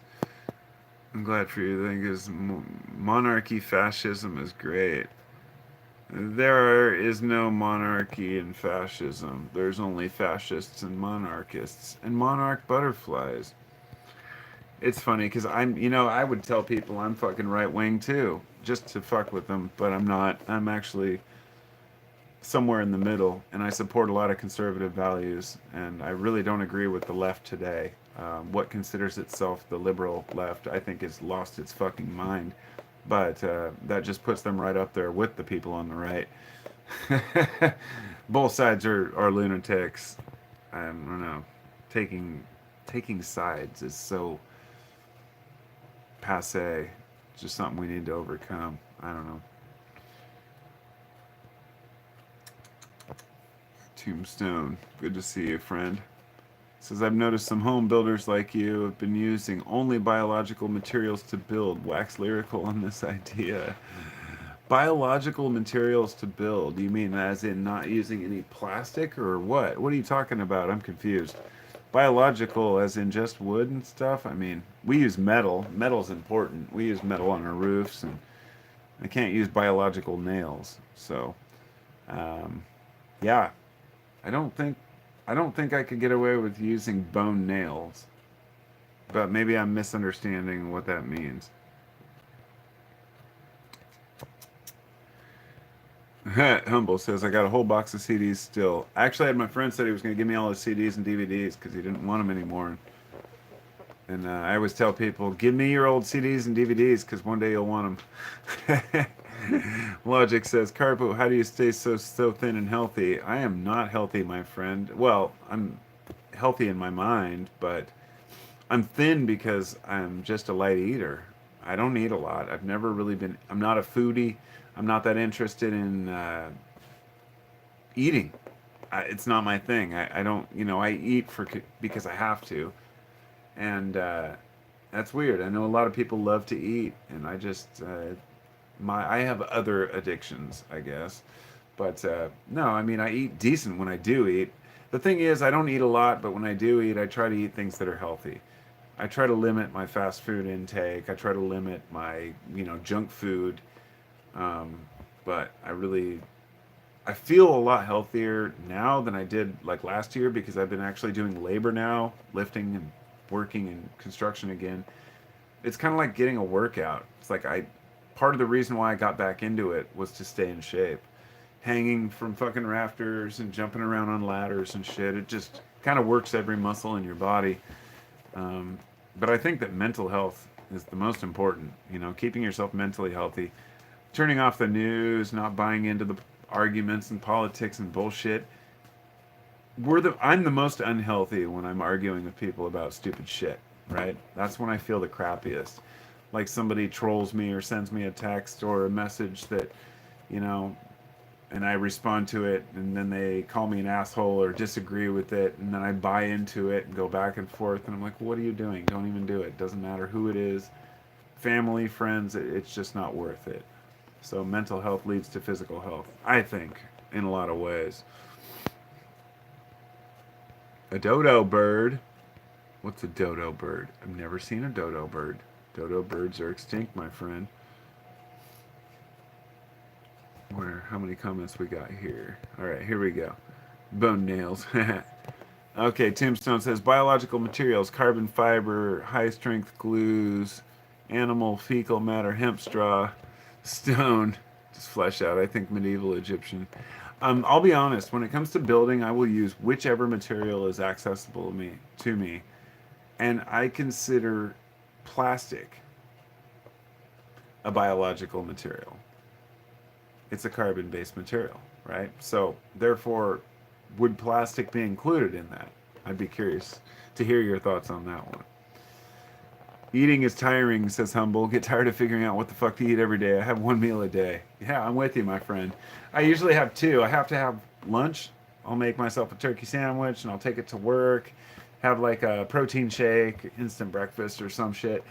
And then in the evening, my wife usually makes something tasty for the fam, and we try to eat at least one decent meal a day.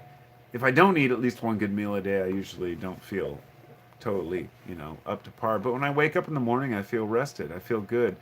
As long as I don't consume substances in the evening that keep me up, I'll fall asleep by 10:30, 11, wake up by 8 or so, 7:30, and get off to work and usually feel pretty decent. I don't Humans don't need a lot of food, and I think that the reason why people don't realize that breakfast is actually break fast, and like so many people haven't made that connection. It's when you break your fast. It doesn't mean you have to eat right when you get up. They say you should fast for at least 12 hours a day. So don't eat for at least 12 hours, from say 8 at night till 8 in the morning or something like that. It allows your body to process food better, and I guess this all depends on the person. It's weird because our diets are strange these days. Food's just food, though. Oh, that guy says eat beef, eggs, and butter. And I like all three of those things, but I won't just eat those. No, okay. Tombstone says no low dielectric materials or other materials. Biological materials are high dielectric. They would out with bodies rather than cause stress. I'm confused already. That's too much thinking. I use whatever's available. I'm not a purist. I'll put it that way. It kind of reminds me of like people who will only smoke out of wooden pipes or glass pipes and never use a lighter and only smoke with matches. It's a totally different thing, but the same kind of line. Like I use whatever materials the best for building what I'm building, regardless of where it comes from. But I try not to use a lot of plastics and crap. But it is what it is. I'm just not a purist, I guess. I may have used to be, but I'm not anymore. Humble says, "Did you build your own house?" Oh hell no! I bought this house. We're still paying for it. Plastic recycled as fuel. Nature Job does it. His invention proves that YouTube lives. I'm actually been very fascinated with the. It's something I've always considered. They're going to find a biological material or a biological organism, rather, some sort of a bacteria that can eat plastic, and they already have. Now they've discovered them, and they're finding ones for nuclear waste as well. Mushrooms for bioremediation. It's fascinating. I don't see the future as grim as we think it is. The idea that we're all going to suffocate ourselves with plastic is a little ridiculous. It really depends on where you live. I mean, sure, we've got microplastics in all our food. It is what it is. But is that really as bad as we think it is, or are we just noticing it? If they're really, you know, they really last forever, well, then they'll be in you forever. So be it. We're all. I'm not saying it's a good thing. I'm saying that people are learning how to deal and cope with the fact that we have this shit around us now, and we'll probably find a solution to a lot of these problems. I feel the same way about energy, whether it be some kind of new fusion or whatnot. The fact that we have nuclear submarines that can stay underwater for 30 years, without coming up, they make their own air, they've got nuclear reactors on them. It's like out of forced necessity from the military, but you think when that's applied to that type of thinking and intensity to the average vehicle or a home, we could probably do some amazing things when we really get down to it. I'm a huge proponent of nuclear power, and people always, what? Nuclear is the worst. No, it's not. It causes the least amount of deaths um, from all other energy sources. Any other type of reactor is nuclear reactors have been shown to be the safest overall, and it's hard to dispute that. I turn out to be that hippie who supports nuclear power, but it is what it is. I've looked at the numbers. Daniel Riley, good to see you. He says food keeps us alive but can easily kill us. Ain't that a fact? Truth. John Woo, why is carpusbotanicals.com filled with Asian hieroglyphics and smut? What? I have no idea what that means. Jesse says, if you have the power to change one thing, what would it be? That's a really good question, but one that I don't think I could answer because I don't believe in changing anything. I believe anything that is worth changing is only something that I can change myself. But I wouldn't want to change anything that's already happened. If I could change one thing, what would it be? I would change. If I could change one thing right now, what would it be? It would be the existence of weapons.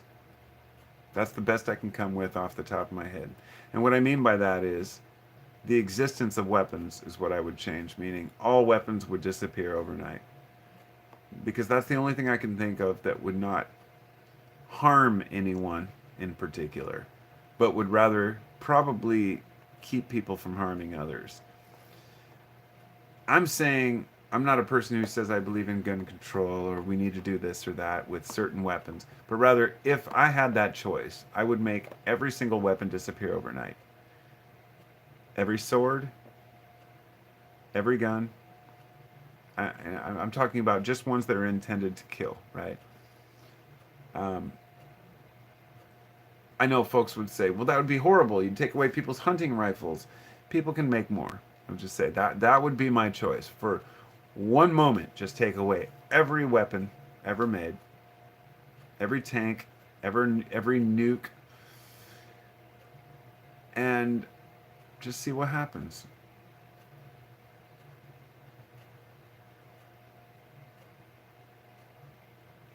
Be so curious to see what people would do if they couldn't defend themselves with weapons. They had to actually talk with one another and be diplomatic. Of course, it'd just be a race to manufacture new ones, but to make them disappear overnight would be pretty badass. That's my thought. Roto says, I've hated plastic forever. You mean forever? Don't hate plastic. Without plastic, we'd never be able to preserve half the things we do. I mean, plastic has revolutionized the way that we do business. I'm not talking about money-wise. I'm talking about the preservation of food and goods and services, the way that we can create components and print things, 3D printing. Like, I'm saying that I agree that plastic sucks, but the fact that it's here, you might as well just embrace it because it ain't going anywhere. I think that plastic's great. It's just that we waste so much of it. It's disposable plastics that are the problem, I guess. KC, good to see you. Nuclear energy is the only real solution. Even then, we need to use oil for certain materials. Yes, we do. We absolutely do. We need oil. And that's the thing. If you switch to nuclear, then you don't have to burn oil. You can use that oil to make plastics instead. And you can do a lot of carbon capture and Honestly, look, I was 10 years ago, if you'd asked me this shit, I'd say, hey, we need to protect the climate. Global warming is real. Climate change is real. And I still believe that it's real.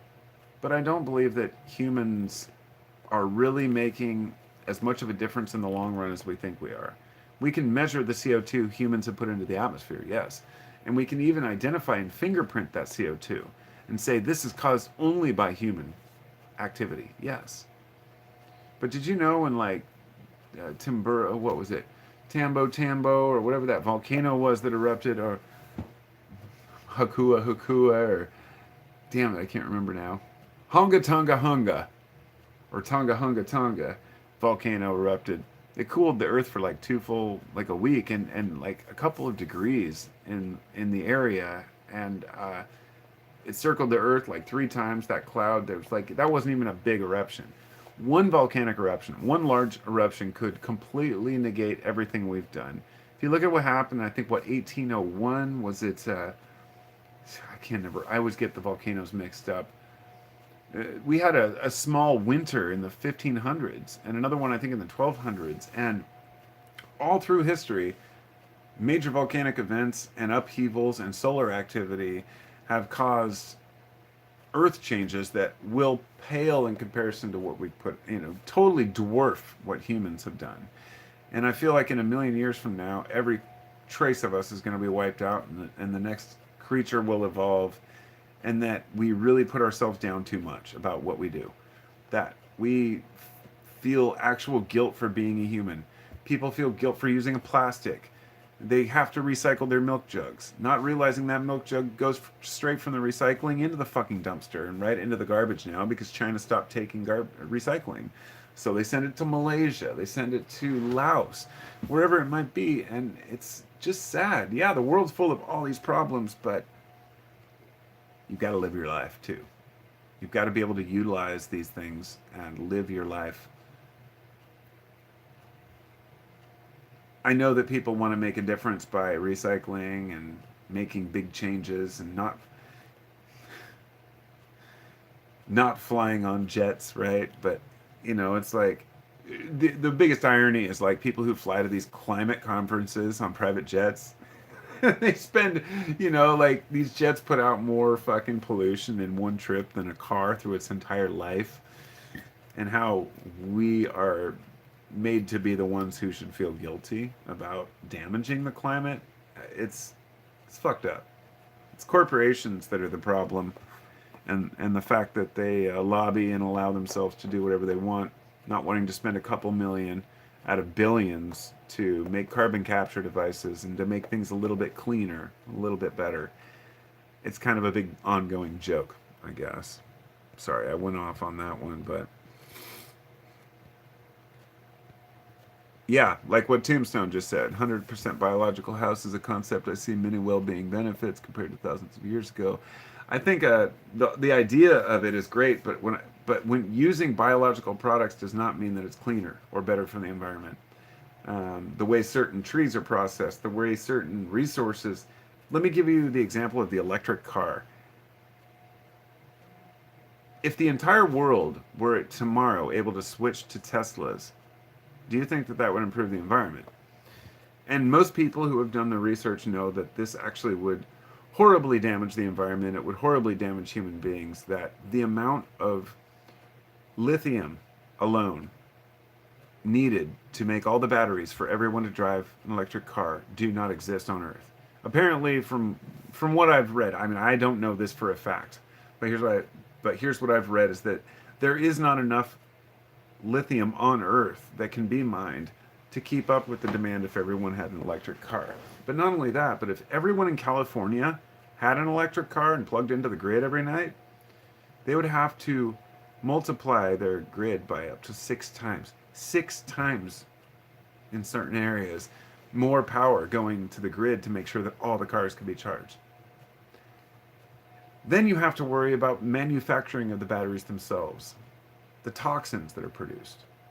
We have a lot of windmills out here in the Northwest, and I think they're great, but I see them transported down the freeway with diesel trucks, and then they have to be maintained, and they're run using neodymium magnets rare earth elements which are mined out of China, which the side effect and the byproduct is radioactive and toxic elements, which are thrown into these standing open pits near villages, and people are dying from cancer because of windmills. Same thing with uh, solar panels. So, look, I know I'm going off on this. It's a topic that I'd really like to talk about more, but green energy is not as green as we were told. And I was really let down when I found out the actual statistics and data about this. Because I want to live in a clean world. I want to stop burning gas and fuel, and oil just for the sake of fucking living a cleaner world in a cleaner world without smog. We've come a long way in the US, okay? Portland, LA, New York, if you look back 80 years ago, they were horrendously polluted. The rivers had shit literally piled up. Like when the river went down, there was so much shit, people would get sick. It was considered like if you swam in the river, you would go to the hospital afterwards. Or if you fell in the river, you didn't swim in the river. This is how people lived. And same in Portland here. And on top of that, the smog was so bad that you couldn't see anywhere. Eventually, people said, we need to clean this shit up. And they did, literally, for the shit, but also with the air. We started, making more efficient cars and catalytic converters. And then we cleaned up our act. And then we got to a point where we'd actually improved our environment a bit. And this is where the conservatives come in, talking about, oh, hell, these laws on my truck, I'm going to burn as much oil as like, not even understanding. And I'm not saying just conservatives, but it's this rebellion to, oh, the liberals, they just, they want everything to be cleaned up. Like, yeah, dude, you have no idea what this place looked like 50 years ago before your big ass truck was even invented. It doesn't matter what kind of car you drive. We just have better methods of containing the exhaust. We have better methods of improving the world we live in, and we're not using them a lot of the time. Like, we have carbon capture devices that can be put on smokestacks. They can be retrofitted onto ships across the sea. While we're being told to drive less on the holidays so we don't cause, everybody wants to save the environment, don't drive your car. Meanwhile, one ship crosses the ocean, it puts out more pollution than like 1,000,000 cars for like 20 years. They're burning like raw oil. It's like, just pumping out. You can watch the tracks across the ocean. They make their own clouds on the shipping channels. It's crazy. But even that goes away. It goes away. Eventually, all of it dissolves back in. The more you hear about the environment, the more you learn about it, the more you find that people are saying things like, wow, we didn't realize the ozone layer would heal this fast, or wow, there's a lot less plastic than we thought, or it's biodegrading faster than we thought, or wow, the radiation at Chernobyl is not what we thought it would be. This is a good thing. This means that humans really don't have as much of an impact as we'd like to think, and probably the biggest impact we can make would be nuclear waste. And even that, even with the worst nuclear waste and the longest half-life, the amount that you can store in one area is so vast that all of the nuclear waste in the world could be stored in one area for as long as humans exist, and probably still wouldn't even be an issue. At least it's not in the air, right? I don't know. I went on that one, but when I went to jail, I read a lot about nuclear power. I found this book called Nuclear Power in You, and I was like obsessed with it. It's like, wow, this is great. This is information I was not taught growing up, Oh, I understand how they work. Oh, molten salt reactors. Oh, wow. And this was all an older book, so it was very detailed. And I learned a lot. And it made me feel less guilty as a human for using stuff. It was just kind of a, let me just say, to not get this wrong, not to come across the wrong way. I still recycle. I never litter. I pick up more than I leave behind when I go camping. I am a pack it in, pack it out kind of guy. I believe in using the minimum amount of gas, the minimum amount of electricity I can. But I'm not going to live like a caveman, to quote, protect the environment. And so When I'm doing construction, I will use plastic materials. I will use things that are available because sometimes they are the most efficient and most effective, and often using some inorganic materials can actually make a place last longer than it would otherwise. Therefore, meaning you wouldn't have to replace it as soon, thereby using less materials if it's done right. So that's a long response. Thanks for pointing that out, Tombstone, but make bottles out of hemps. Roto. It's efficient. Daniel says, we eat a credit card amount of plastic every year and 25 spiders. I actually don't believe the spider thing. Well, yeah, I do actually, because a lot of spiders are really tiny. I woke up one morning when I was like stoned in my living room at like 14 years old, 15. I fell asleep watching Morton Downey Jr. on the TV, as I did every night at like 1 in the morning. And I woke up and there was a spider, like, I spit it out. There was a spider in my mouth. I woke up like twice to a spider in my face. Big fucking hairy spiders, too. I'll never forget that. So, yeah. And sometimes you wake up with a weird taste in your mouth and you think, what did I inhale? So, it's possible. But as far as eating a credit card worth of plastic, I don't care. I probably shit most of it out anyway. And if it's really that enduring in your body, then it probably hangs out and sticks around and makes friends with your cells. You gotta think as positive as you can, right? Zach says, are you really a hippie? What makes you say that? Well, I go to dead shows. I don't know. I'm not a hippie, really, but... Eric says he worked at a landfill and there were lots of shaggy manes. I believe that. They can actually be very useful for bioremediation, stuff like that. Yeah, nuclear is important. King of Retro says, do you believe free will is real? Not trying to sound preachy. Yeah, I believe free will is all there is. But I also believe determinism is a fact. I can't define it any other way than that. It's not even an argument that's worth having. Can't be proven either way. And yes, I believe free will exists because if it didn't, there would be no point to anything. So, those are my thoughts. Maybe there is no point. I don't know. Romer Mushroom says, save my own credit cards till I have enough to make soup. Nice. Mr. Daniel Riley, come on, the size of your manhood. Pfft, too big for you, my friend. All weapons gone would be amazing. Yes, it would. I'm flipping through the comments, so don't mind me staring here. Beijing, you know that's real bad. Yes. Yes, Beijing is horrible. Absolutely. And it's mostly the factories there. That's the thing about China. But they're actually even improving their air quality. It's funny because people point to like third world countries now as being like, oh, look how polluting they are. And it's like, dude, they're just catching up to where we were. It's funny because when they try to make, pacts to go green with like India and China, these countries are like, fuck you, dude. Like, you guys had your day. You polluted the shit out of your country to get where you were. Now we have to. And the fact is they have to burn coal. They have to burn oil. But if you want to talk about a country that wanted to go green, you just look at Germany. You look at what happened over there. They wanted to get rid of all their nuclear reactors, go green. Now they're burning coal again. Now they just tore down a village in order to mine more coal because they don't have enough. Because they relied too much on gas from Russia.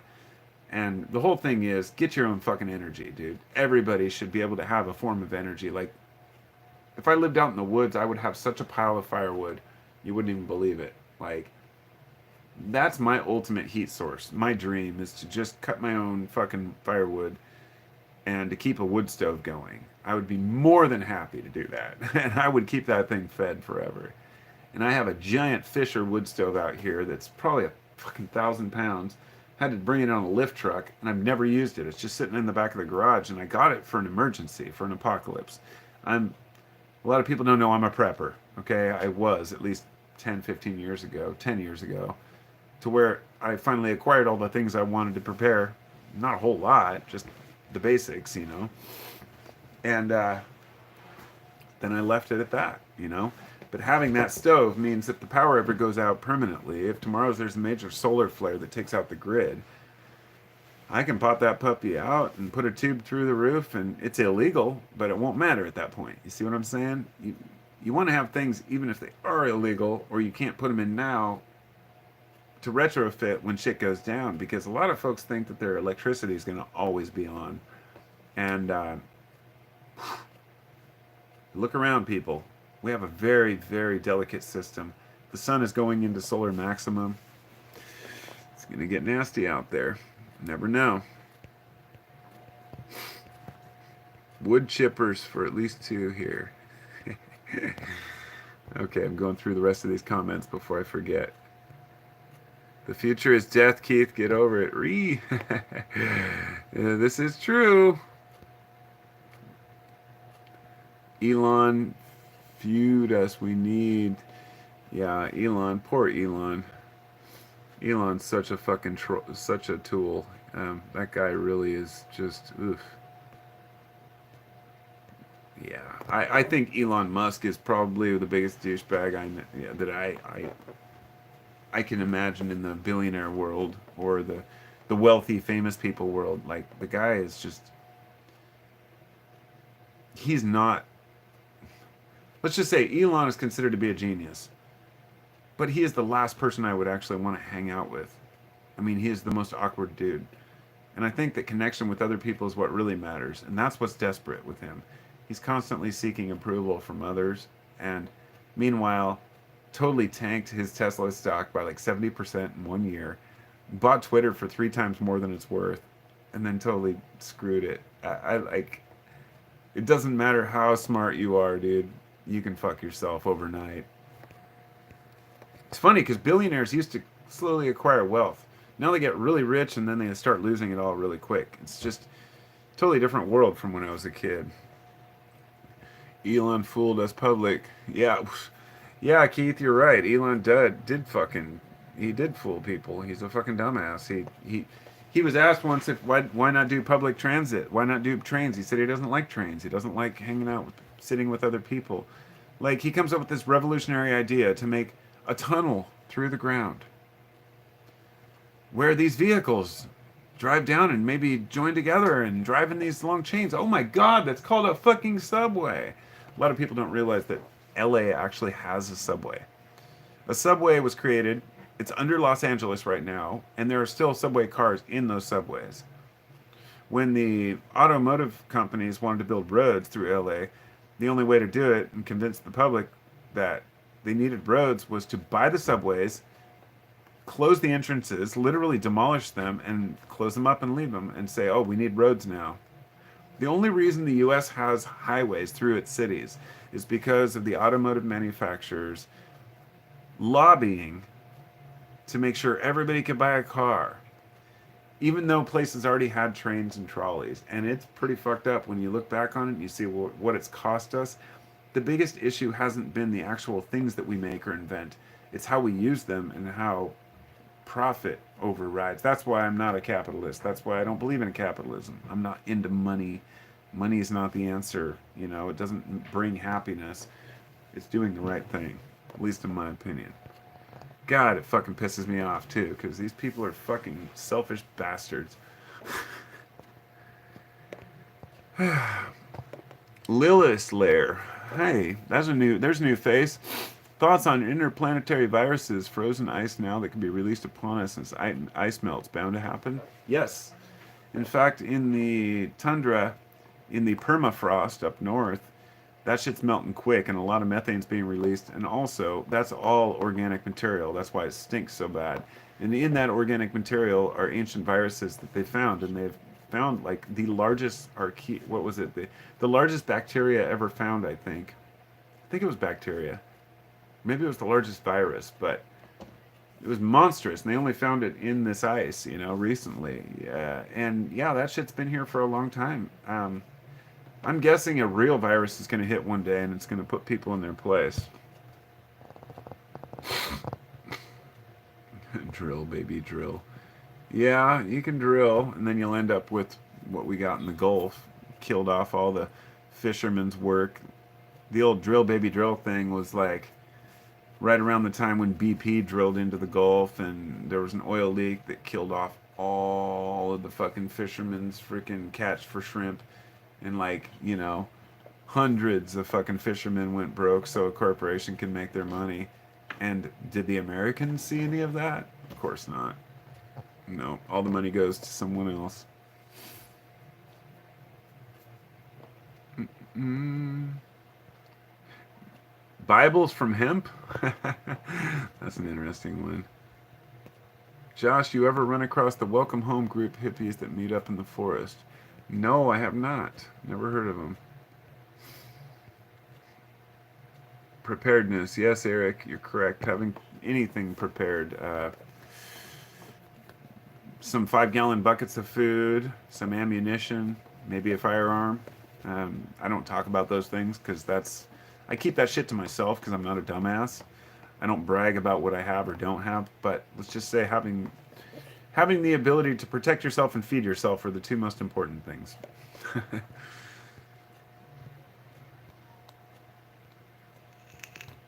King says, "Did you what? Send my winnings to Carpo?" Yeah, dude, send it to me. I'm broke. I have to work for my money. I don't get free internet cash. I do get money from my patrons, but it's not a lot, and I really too super chat. What's a super chat, Eric? Oh, is that the thing where they donate? It's funny, but yeah. Carpo, oh, that guy says, Carpo, I kind of despise you, but I still hang out. Well, I respect that, man. If you can tell me why you despise me, then I'd be more than willing to talk about it, because usually people maybe have a misconception of me. But maybe I'm just an asshole. Hey, thanks, Eric. What up, my friend? Want a 50-50? You guys are funny. I love hearing these chats, and by the time I get this far into a chat, I feel like I have to leave, and I don't want to leave because then I have all these subscribers that are wanting to chat and hang out, and it's hard to know what to talk about.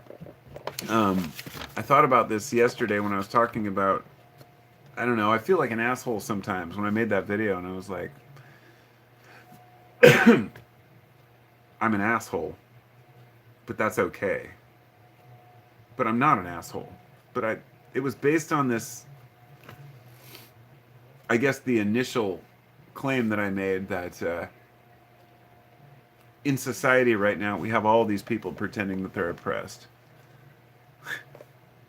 Some are within these groups, whether it be, different race, whether it be cultural, whether it be what gender you have, or what gender you're choosing, or what your pronouns are. All of these groups that want to pretend like society is so opposed to them and so down on them. Meanwhile, the real problem is poor people who don't get paid enough at their jobs to actually make a living, and those are the real oppressed people, and that's what I was focusing on. And I thought, God, that's kind of an asshole thing to say. Well, if society thinks that these are big problems, maybe I don't really know what I'm talking about, and maybe the problem isn't the wealth gap, but actually that somebody feels slighted because they made a video and somebody called them a bad name on it and said that they don't agree with their sexual choices, or that they don't want to serve somebody because they're a certain color or gender. I thought, these things are bad. They make individuals look like assholes for being that way to others, but is that really such a big deal if you still have enough money to move on to the next place when you've got people who scramble and work 2 jobs just to put fucking food on the table? And the point I made in there was that the media and the government, Congress, they won't talk about the issues of the poor or those who can't get health care. They're busy talking about those who feel offended. Maybe you need to be offended sometimes. Maybe it builds character. Oh yeah, it reminds me of Mike Murr from Suicidal Tendencies, who said, well, maybe you need to be offended. And here's my apology. And one more thing. Fuck you. That's from You Can't Bring Me Down. Suicidal Tendencies, 1990, what was it, 2? I don't know. And I think about this, like, we didn't take shit too seriously back then. And today, we really take things way too personal and serious. If you can't talk about race, if you can't talk about gender, sexual preference, if you can't talk about what should be taught in schools, if you can't talk about and have an organic conversation about religion, about politics, then that's your own fault, right? You're interacting with the wrong groups. I have a friend who's a conservative and another friend who's a liberal, and I'm moderate. And we have these discussions where I'm arguing against both of their points, but also for both of their points, defending them, cross examining them. Might get to the point where we're like "fuck you" in text, and then we laugh it off and say, "Man, I love you guys. It's great to have friends that we can talk about this shit with." Those organic conversations are like what you get from fucking Joe Rogan, which is why so many people say, "Oh, Joe Rogan's such a horrible person." Why is he the most popular podcast in the world if it's only a minority of extremists that like him, right? We know this isn't true. People are starting to see things aren't what they thought they were. That most of the world are not a bunch of passive pussies who are worried about every little thing that happens, that want to complain about everything, but rather people who have been through real fucking shit in their life. People who have actually toughed up. You know, when I was younger, I thought I've never, let's put it this way, I've never considered myself a Democrat, and I've definitely never considered myself a conservative. What happened was the conservatives, when I was a kid, they had sticks up their asses. It was all religious bullshit. It was always about pushing their views on what others should have moral values for. And then come the 2020s, it's exactly what the left is doing. And the right hasn't changed. It's just that they're now just being able to laugh at the left instead of having to really make any changes on their own. Conservatives are basically a stick in the mud. They're some of the most boring, unproductive people in the world. When we talk about progress, progress doesn't happen when you're conserving. Conservative just means by nature you conserve and keep things the way they are. Meanwhile, progressives wanted to change everything. And so I found myself always in the middle. And when I'm arguing against socialism, like I did the other, it's kind of surprising to people when I say I'm not a socialist and I don't believe in socialism, and I also don't believe in capitalism. And anyway, having your own fucking opinion's what matters. Stop being a fucking pushover and believing what you're hearing online. Often when I get to that point, people are like, "Oh, you're libertarian." No, I'm not a libertarian. Most of them are morons too. The ones I've seen, the ones I've actually heard, like, okay, as a libertarian, state your case, right? I'm not saying that my opinions are any better. I don't know what's best for humans. I live in the world I live in. It is what it is. I try my best to think things through and realize that it's so much more complicated than we'd like it to be. The only way to really navigate this world is to have smaller countries and smaller communities. I, I can't see the United States ever succeeding for long term as well as it has with the differences we have right now in opinion. So why not just moderate and move to something else? You know, like make smaller things are always in flux, always in change. I don't know how else to put it, but read through the comments right here to make sure I didn't miss anybody here. Hey, thanks, Eric. I'm not an asshole, but I play one on TV. Hey, DJ91, good to see you, my friend. Today it's really, really serious. Carpo so liberal he thinks he's moderate. LOL. You don't know shit about me, brah.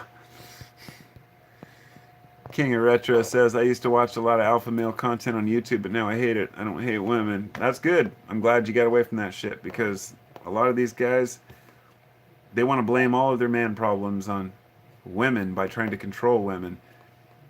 If you're man enough to let your woman tell you what to do sometimes, I think you're doing all right. Because a relationship goes two ways. Men aren't supposed to control women. If you have a woman like that, you're not going to be happy long term. It's just the way it is. You need to have respect for each other. Yeah, whatever. Yeah, 5 a.m. in England. Nice. Carpo was the most conservative man in a dress with pigtails in his entire city as a teen. No, I was very liberal-minded, but if you seem to be very hung up on liberal conservative talk. But I think that that's the problem, and that's what I'm trying to dispel here, trying to get away from. Is anyone really a liberal or a conservative? Put it this way. I bet every conservative is liberal within his family. In other words, liberal meaning that you want to share and be kind and make sure everyone's taken care of. So you may be a conservative with finances in the country, but you're a liberal within your family. And every liberal who might want to be liberal with country finances, a lot of them can be conservative within their own lives. They might be frugal. They might not want to spend very much money. And it's kind of funny because none of us really know what the fuck we're talking about. Everybody wants to label themselves as something, I guess. But it's much better not to. Much better not to. I need to stand up for a minute because I've been sitting too long. I should have picked a better chair to sit on.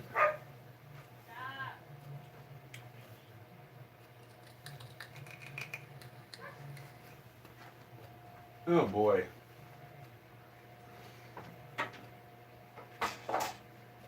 Should have picked a better time.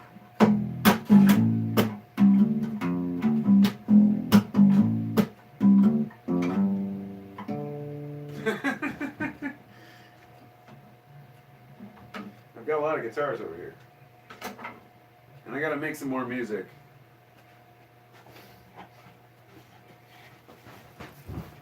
It's been a long time since I made music. And I got all this plywood now that I've got a couple little pieces that I wanted to make a little table out of. And I don't know why that's relevant at all whatsoever. It's really not. I guess at this point, I just share everything about my life.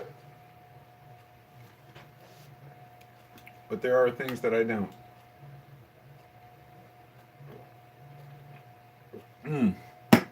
That Tricera hops ale was pretty good.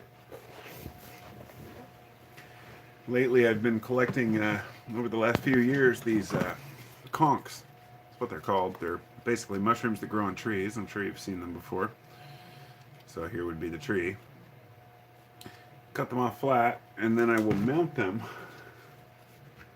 on a piece of wood. This one was carved, the Wainucci. This is actually called an artist's conch.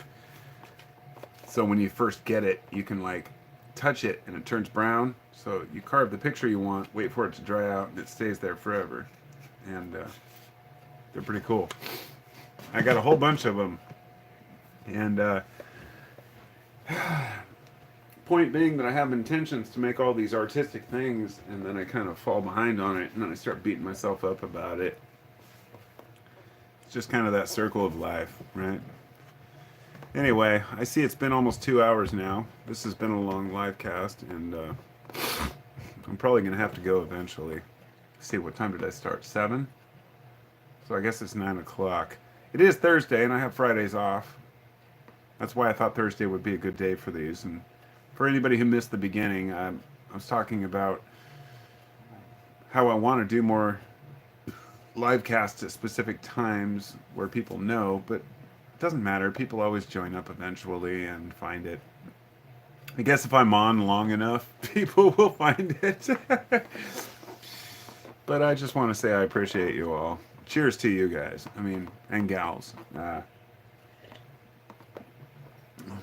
Keep on dancing, you know. I'm a big fan of the Grateful Dead, obviously. I have a lot of Dead stuff. I'm wearing this Grateful Dead. Check out this tie-dye my wife got me. It's pretty cool. It's got the Grateful Dead skull. Then it also has these two faces. These are the teeth, but also the eye of the skull. But the teeth of these guys, eyes, teeth, nose. And then he has a ice cream cone slamming into the middle. And it's kind of hard to see if you don't know the picture. It took some of my friends a little bit, like, wait a minute, what? But I'm always a big fan of creativity. People who create unique things and unique patterns and ideas, and I think there's still a lot of that out there, but a lot of it's getting drowned out by just garbage shit like Supreme. It was a topic I wanted to talk about the other day was Supreme, the brand, and I thought about this. The trend has kind of finally fallen by the wayside, but Supreme is the company that makes those shirts that just say Supreme on them. I don't know if they're like, what, $100, $200 a shirt. I have no idea. They're just a ripoff. Everything they sell just says Supreme on it with the same logo, the same font. Well, couple of years ago, I watched this video about the Supreme brick. They had molded an actual brick, a brick, like a real brick for building houses, and they had one made with Supreme on it. And they were selling on eBay for like $700 a piece.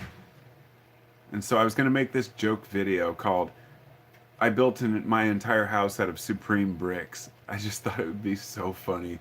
In fact, it would be hilarious just to have a bunch manufactured as a joke and build like a hut out of them. Of course, you'd probably get a cease and desist and get sued for it because they're like, hey, that's our brand. It's disgusting.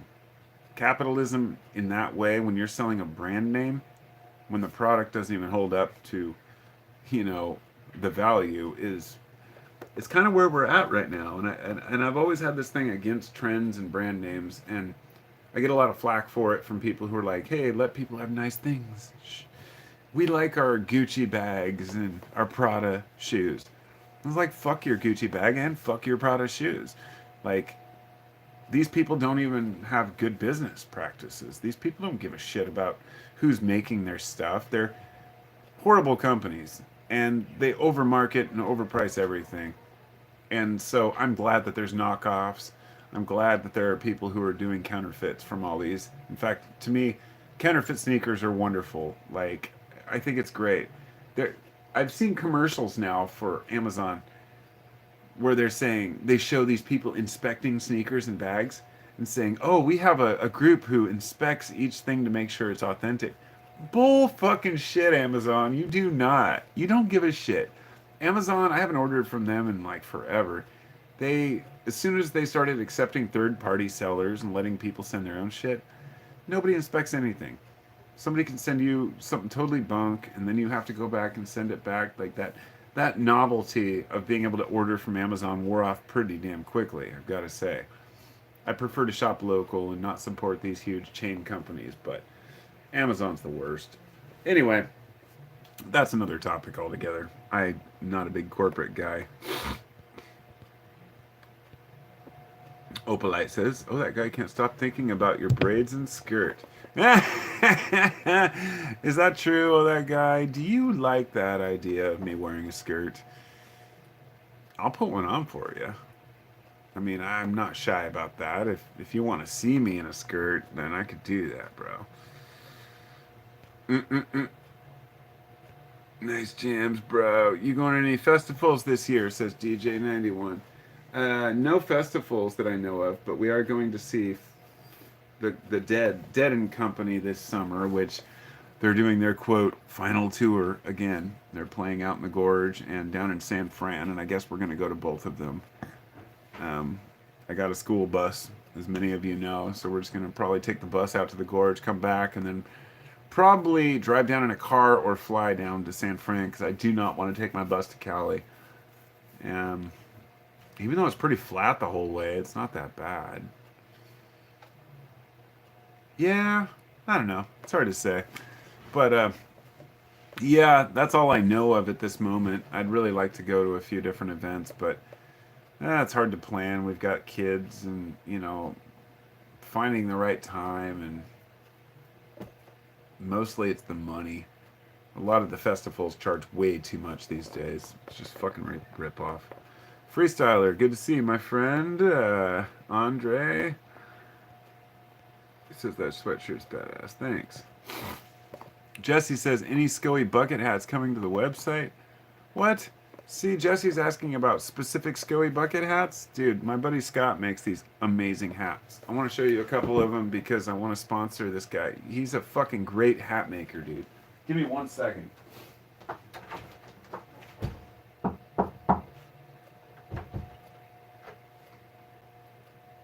I guess I got locked out. Can't come. Oh, there we go.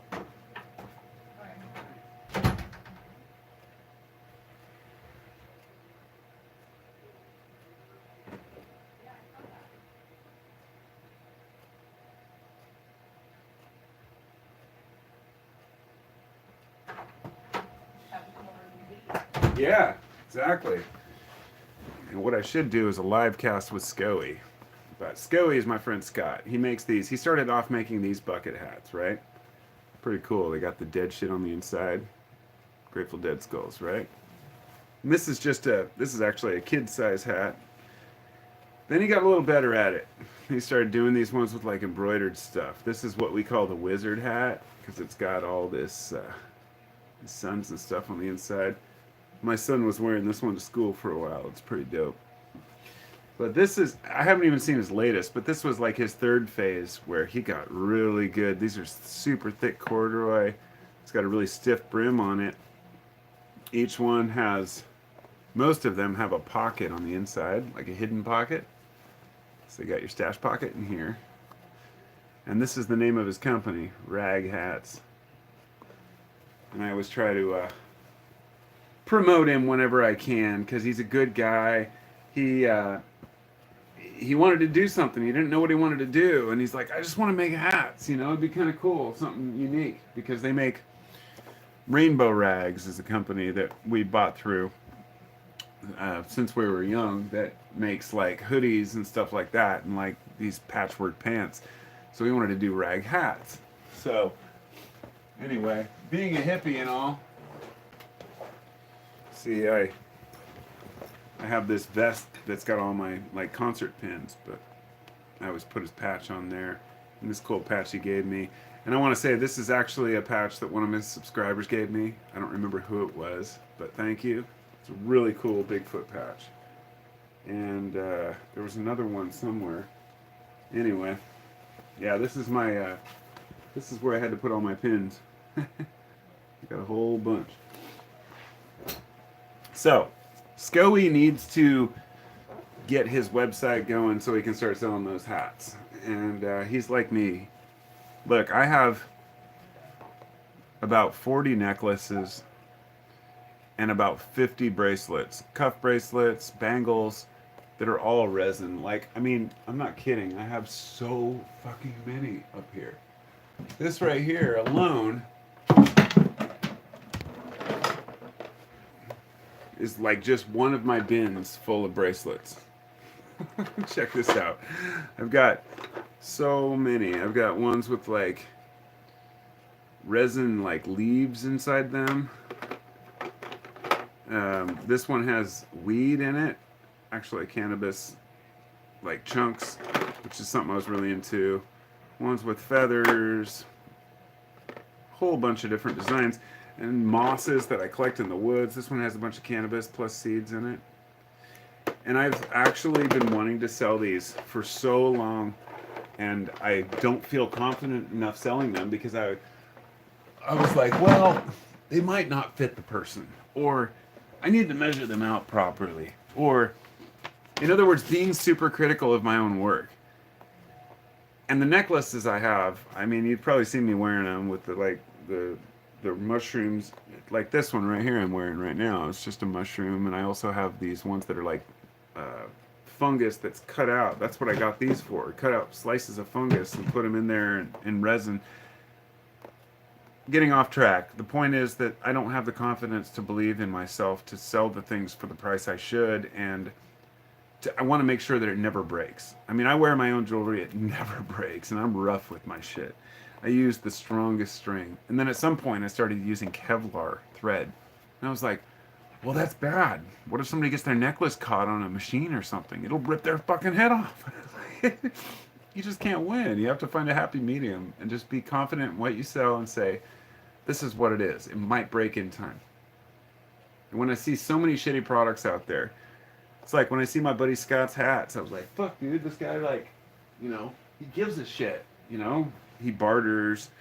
He's willing to, he does it because he loves it. This is the first one I've seen with a drawstring, which is pretty cool. This one he made for my son, Sawyer. So it's a little small for me, but I got a couple of my own. So anyway, thanks for bringing up Scoey. I appreciate that, and I'm sure he will too. Who was that said that? Jesse. Yeah, see? I'm surprised you remembered that shit. If you want me to get you in contact with him, he would probably be more than happy to send you photos of everything he's got and work with you on a private one-to-one order.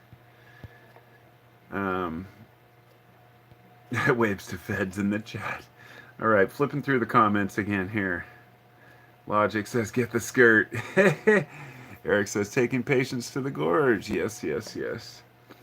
Patience is the name of my bus, and we named her that because we can't get over the passes very easily. I was telling my coworker this today. I max out at about 20 miles per hour on some of the mountain passes. So you'll be driving along at 20 miles an hour for 10, 15 minutes. A lot of impatient people behind you if it's one lane, and it can be quite embarrassing. It's like, even though you say, it's okay, it is what it is, you still feel bad for people. And on the back of my bus, it says patience. It says on the down below, it says what does it say? Sorry for being slow. Something about, yeah, and then I've got 0 to 55 in like 10 minutes or something. It's like I warn people. I'm like, I'm sorry I'm slow, but learn to have some patience or something. And that's why we ended up I named the bus Patience because I'm the driver of it, and I said that's the name it needs to have, not because she's patient, but because I'm patient. I'm a very impatient driver. I tend to get out and just want to get where I'm going really quick. No matter how peaceful and mellow I am when I leave, when I get on the highway, boom, 80, get me where I'm going. I mean, I'm not I'm not wasting time. I'm not fucking around. I don't want to sit there and drive. I'm not like a Sunday driver, you know. If I have to do a long drive, I'll do it, but I try to teach myself not to. And the only time I can hug the right lane and just not care is when I'm taking benzos.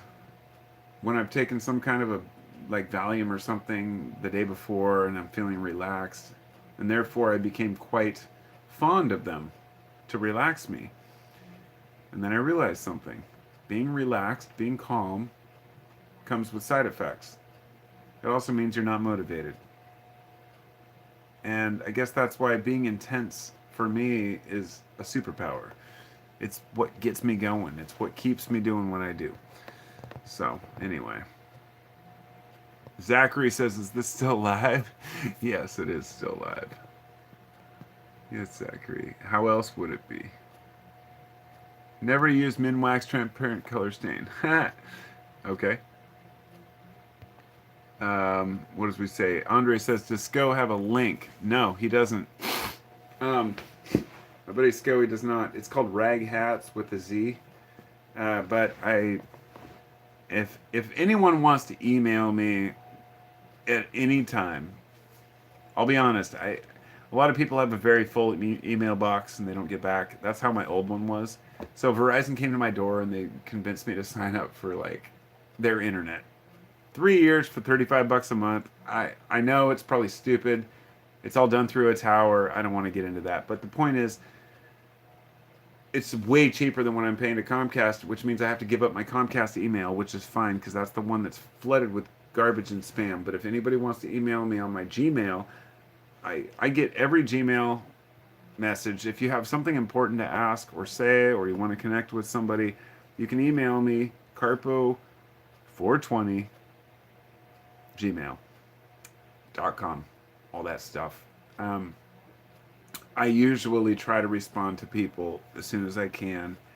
It's kind of weird because you know, in the past, I've gotten a lot of really weird emails and stuff, but generally it's pretty cut and dry. You know, people have questions to ask, and I think that's the best way to get to me. People are like, I left a comment on this video and you never responded. I'm like, well, just email me. It's probably the best way.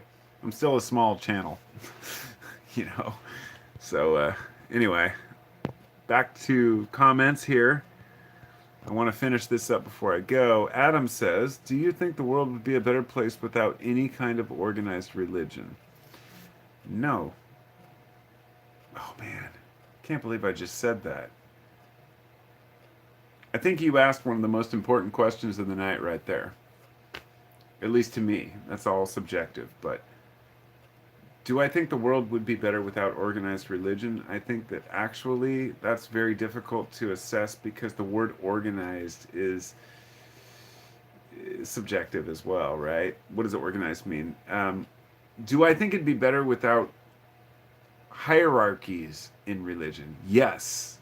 In other words, do I think it'd be better without, these large corporate type, like I'd like to say it'd be better without the Pope, right? I read something this morning that the Pope said that this is okay now. Like, this is on the mainstream news. Like, who gives a fuck what the Pope said? But people do. And they wouldn't post it if people didn't. So, therefore, my thought is that people are too weak minded to think for themselves and really create their own belief systems. Therefore, a lot of folks need others and they need that community. And they need to convince themselves that community is correct. And I was the guy who threw Bibles out of my hotel windows. I laughed at Christians and said, "You're an idiot. I can't believe you believe this." I have a video from a few years back where I was confronted picking up garbage. Okay, this was during COVID, very beginning. I was picking up garbage because my wife and she started a garbage collection group locally because their work was shut down and she wanted to do something to clean up the garbage because nobody was picking up garbage on the freeways or the local community. So she started a group and did it herself. Fucking right on. And I was like, that's inspiring. So I went out and I picked up some garbage. I found like dozens of needles under this tree, like just a few blocks from my house. I was just like, fuck, this is horrible. And I went down and I was picking up all this garbage along the side of the road. And as I'm walking along, I've got my GoPro mounted. And I came across, I see all these people on the side of the road, across the street from Planned Parenthood, screaming about how abortion is murder, and they have these pictures with fetuses, like destroyed fetuses, like horrible pictures, right? And I didn't say a word to them. I just picked up garbage and walked past them, and they're like, "Oh, hey, yeah, you picking up garbage?" I was like, "Yeah, somebody's got to do it." And they're like, "Oh, wow, that's really great of you." I was like, "Yeah, the city's not doing it." And I was like, I got into this conversation with them, and the whole thing's filmed. I did post it on YouTube, and they started saying shit like, I said something to the effect of, "Yeah, you guys could be doing this too, instead of standing around with signs just making people feel shitty because they had an abortion." Like, I was trying to be as calm as I could, but we had a long conversation about what God really is, and I was just so fed up with their bullshit. And this was kind of at the tail end of my, I don't know, I didn't confront them, they confronted me, but I just told them, "No, I don't agree with this," and they went on their little tirade. I made the guy look like a total idiot, in my opinion, but I still make myself look like an idiot by even confronting the guy. What do I care? Fuck these people. They have a wasted life. They're sitting on the corner. They literally got into their cars on a Saturday morning or whatever and drove down and parked on the side of the road to hold these signs up and sit in lawn chairs across the street from a Planned Parenthood place. Like, yeah. Anyway, sorry I got off topic there, but yes, organized religion causes a lot of bullshit. And I think it's a huge problem. But I think that people are desperate and they're always looking for some way to understand and relate to other people. They're looking for a community. If we can find that elsewhere, that's great. But for some people, I don't want to mean this offensively, but many people are too weak-minded to accept the fact that you're going to die one day. And the only way that they can cope with that is to believe that they are going to live an eternity in heaven and see all their family and friends, and they're just going to dance around on clouds. I know that sounds kind of an asshole thing to say, and like I said, I'm an asshole. What can I say? It's just stupid. If you don't think heaven through, then you don't understand how horrible it would fucking be to live happily, quote, happily, forever with everyone you know. We get bored with shit. We get bored with people. We get bored with ideas. Everything is evolution, so if there's any afterlife, in my opinion, what it really is something that we can't comprehend or understand in this daily life. Which brings me to my last beer. This is it says Perpetuate Better Living. This is a prismatic, juicy IPA from Ninkasi. See how it tastes. Smells. Really good. Citrusy. Excellent soda. Oh, yes. Wonderful time with you all, and I appreciate you all coming. I know that there are people who watch my live casts that comment consistently through the whole thing. Some people more than they want to. Some people who leave one or two comments, and then some people who, I guess, lurkers who have watched the whole thing and don't comment. And I have a lot of people on my videos who will comment and say, yeah, I've been a subscriber of yours for years, but I've never said anything or left a comment. I was like, I want to urge and encourage people to leave comments. Don't be shy. You know, say what you've got to say. And not everybody is confrontational about shit. I may tease some of you about your comments or what you say, but most of you take it with a grain of salt and know that I'm just fucking around. And know that we're all just people. It is kind of weird to be on this end of it, but anyway, I'm gonna finish off the comments. I'm gonna give another 10 minutes here and respond to any final comments as best I can. Try to be succinct and to the point, and then I'm gonna go back to my days well, what am I gonna go back to? Watching TV or something, or looking on the internet? Maybe I'll just do a live cast all fucking night. Just sit here. You know what would be fun is to do a live cast tripping. And just chilling with like a couple of friends and just do it all night long, you know. But that would be weird. Okay, where are we at? Okay, the organized religion question. Hope I answered that. Brian Jenkin, good to see you. He says, what do you think how nowadays we see left becoming the right and right suddenly adopting principles of the left? Nope, I know exactly what you mean. You don't need examples. I think it's a consistently moving target that the left and the right, I guess for you it'd be the left and the right, I don't know how the video comes out, all basically want the same thing.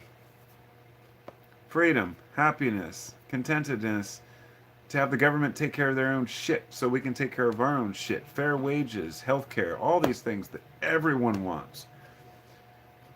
So when we say the left becoming the right or the right becoming the left, what we really mean is the politicians who identify as a certain thing. Fuck all of them.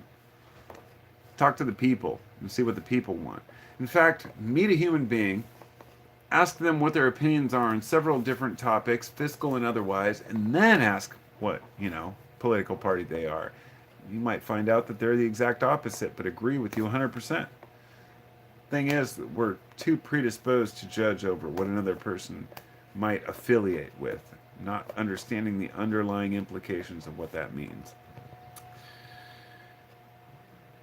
Oh, that guy says, evidently left and right do not exist. Yeah, exactly. Exactly. They don't. In fact, if you want to identify as one or the other, it just means that you haven't really come to terms with what you are as a human being yourself, in my opinion. Like, if I would never tell people I'm a Democrat or I'm a conservative. It's like I'm a human being that makes decisions based on what's working. So,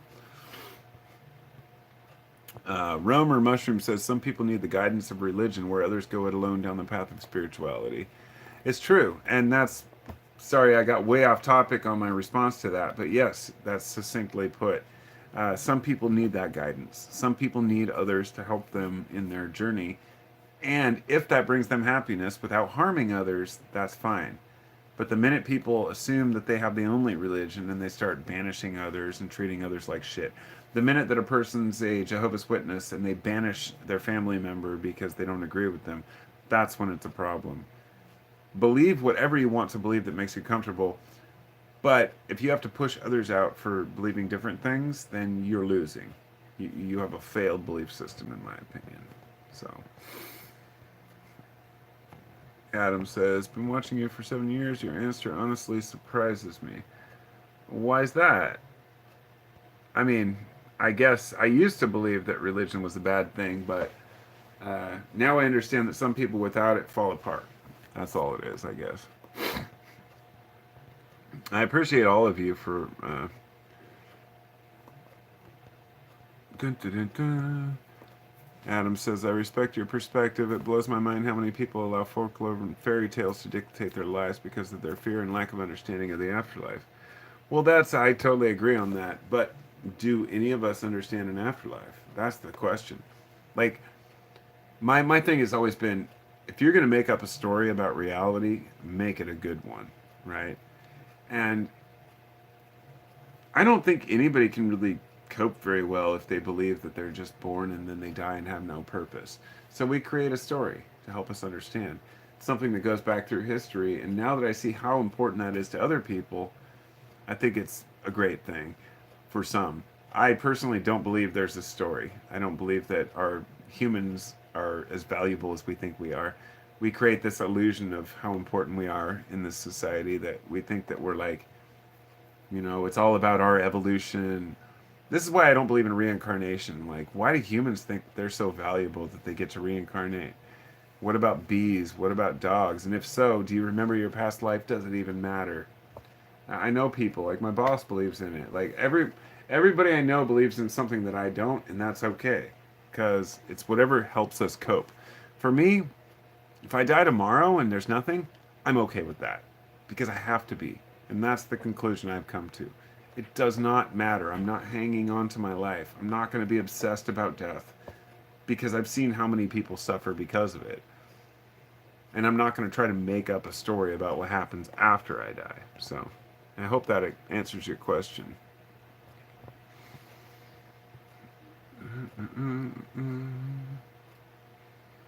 Almost time for a nightly kratom dose, says Humble. Don't do it! That's the thing. I try to talk people I know into don't take kratom at night. All the people I've introduced kratom to take it at night. I'm like, don't do that. It's so much more effective in the morning, and you learn to sleep naturally.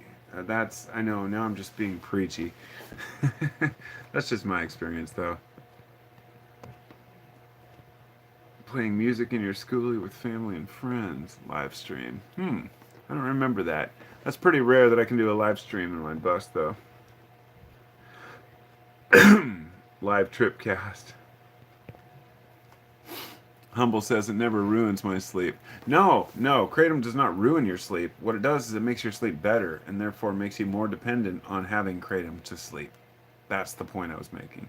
Some people take kratom, and it helps them sleep better. I'd rather suffer through my sleep and know that I'm not abusing it, but to each their own. Like I said, I'm being preachy. I just don't want to do that. I'm like he said, it keeps him from wanting to drink liquor at night, and that's a great thing. I think that if I drink booze at night, I'd probably be better off taking kratom than drinking booze. Here's the thing I learned about kratom years ago. If you take too much in the evening and wake up with a kratom headache the next day, it can be horrible. The same thing happens with alcohol. And I think what's triggered is taking it and taking too much too late in the evening, not eating properly, not drinking enough water, and then waking up without really knowing what the fuck happened. Like, oh man, I shouldn't have done that. And then your head hurts all day. At least that's been my experience some of the times. And that's probably why I don't take it at night anymore. You know.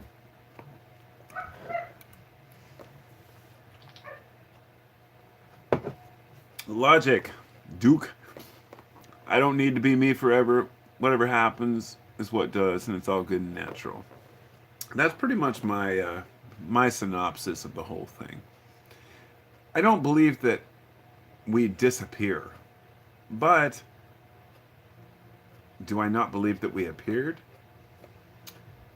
Alan Watts answered this question the best when he said, often people ask me, what's it like after you die? And I say, imagine what it was like before you were born. Sort of like that. Ha ha ha ha ha. That's how Alan Watts was. He was an interesting character. But yes, what was life like before you were born? This is a question that people who believe in reincarnation can't seem to answer. They're like, well, in our next life, we improve upon this. Say, well, are you improving upon your last life right now? Like, well, I must be. I must have done something wrong. Say, well, is it any reassurance that you don't remember who you were in the past, therefore you're not going to remember who we are now in the future? Hell, we can't even remember who the fuck we are in 10 years from now, 20 years from now. Who are we to think that we're actually going to remember anything about our lives? Hardly at all when we're 80, 90, let alone being 1,000 or going into another being. When I ask people, like, do you have your hands in heaven? Do you have your balls in heaven? Do you have your feet? Do you walk? Do you have any adversity in heaven? Is the question I usually ask. I was like, are there any problems in heaven?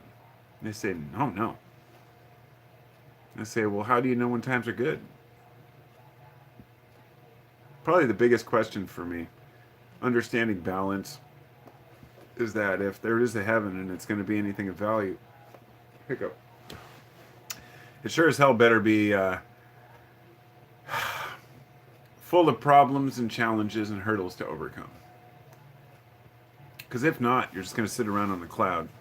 Sure, you can do all the fun things you want, but that doesn't bring happiness. Look at wealthy people. They got all the money they need.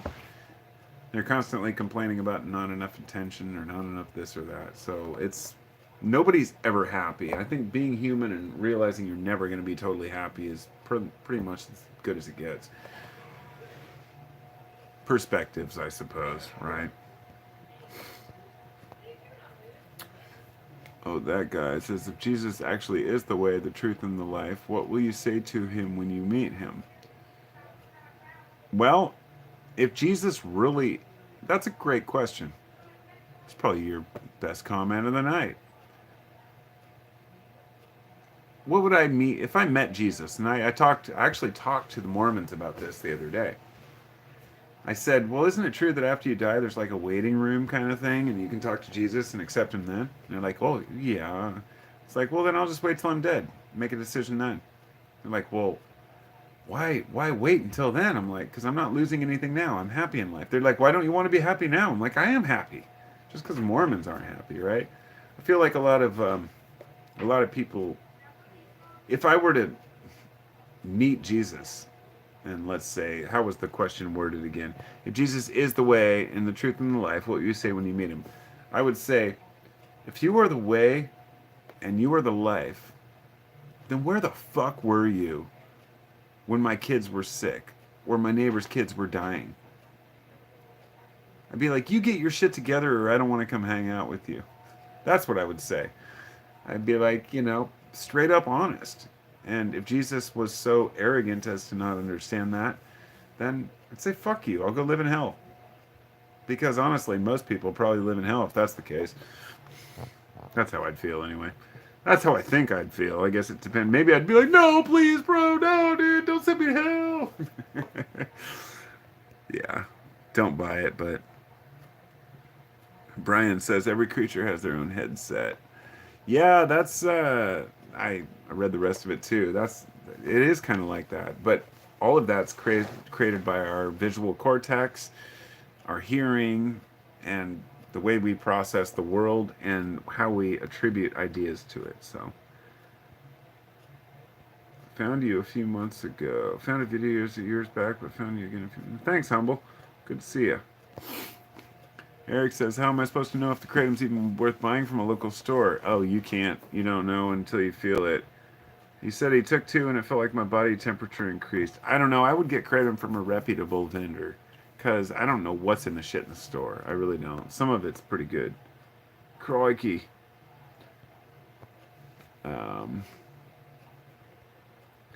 Good effort, though. King of Retro says, I want there to be an afterlife so bad. Here's the thing, you'll never know until then. So here's the thing, and the conclusion I've come to. If there is an afterlife and you die, you'll be there. If there isn't an afterlife and you die, you won't be there, but you won't know. And that's why Alan Watts nailed it. Being dead is like it was before you were born. And that's okay. It's taken me a long... Let me make this clear. I'm not saying it's a simple thing. This is something I've been processing in my brain for like 15 years. Like, I've been really trying to understand death. I used to panic about shit. I used to wake up stressed out about life. In my 30s, I had panic attacks and butterflies in my stomach, and I said, whoa, whoa, I've got a lot of life to live here. Why am I fearful of anything? What is it? I had bad teeth, got them all fixed, even though I still worry about them. Um, you worry about things that you can't control, your health, like what might happen. You know, am I gonna die and leave my kids behind? That kind of shit. Totally not worth it. It's just not worth the energy to stress about. Better start taking my jewelry off for the night here.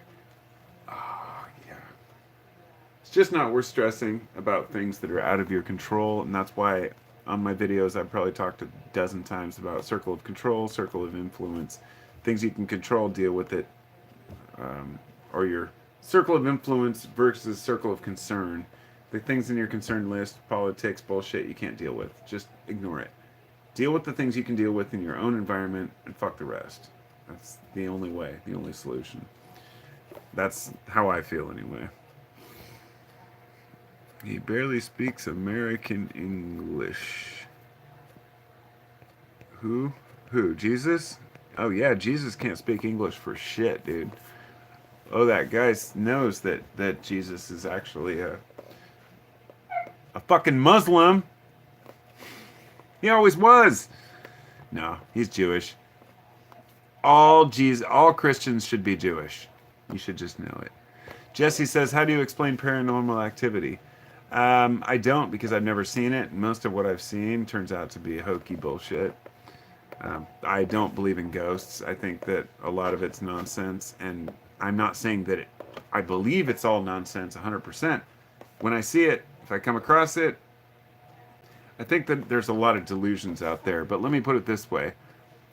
20 years ago, somebody would ask me, why don't you believe in aliens? Why don't you believe in ghosts? Why don't you believe in all, these different things? And I would say, well, there's not enough video evidence. They say, well, people don't have a video, a camera available. Well, now every single human being on Earth pretty much has a cell phone in their pocket all the time. How come we haven't seen Bigfoot? How come we haven't seen UFOs? How come we haven't seen aliens? And how come we haven't seen any ghosts? How come we have entire TV shows dedicated to ghost hunters that go out there and just scare themselves and piss their own pants over, stupid shit like a house settling? I know that sounds kind of, I guess, like dismissive, and it is, because I don't believe in ghosts. I just don't. I have no evidence to believe in ghosts whatsoever. Logic says, for me, happiness is work. Do something, then feel good. Feeling a little bad, do something, then you feel better. That's medicine, I think. Yes, and it reminds me of that old commercial, a body in motion stays in motion. I always remember this, because it's like, if I get up in the morning and I start watching videos on my phone, that's totally different than a day where I get up and I pop Spotify on my TV and I crank up my favorite album and I just go out and start working. Totally different results from how I choose to listen to music over watching TV. It's all about pushing yourself in that initial stage. And happiness is work, getting things done. It really feels good, whatever it might be. Ryan says, I wouldn't take any smoke shop kratom. The truth is, actually, around here, we have some pretty good stuff in the smoke shops here, but I'm in the Portland area, so it's different. Infinite bake.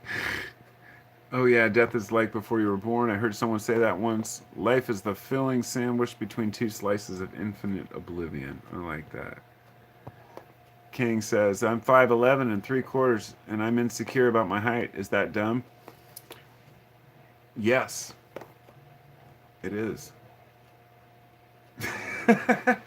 You asked. Well, if you're putting 3/4, if you actually label 3/4 of an inch, then why would you be insecure about 5'11 and 3/4?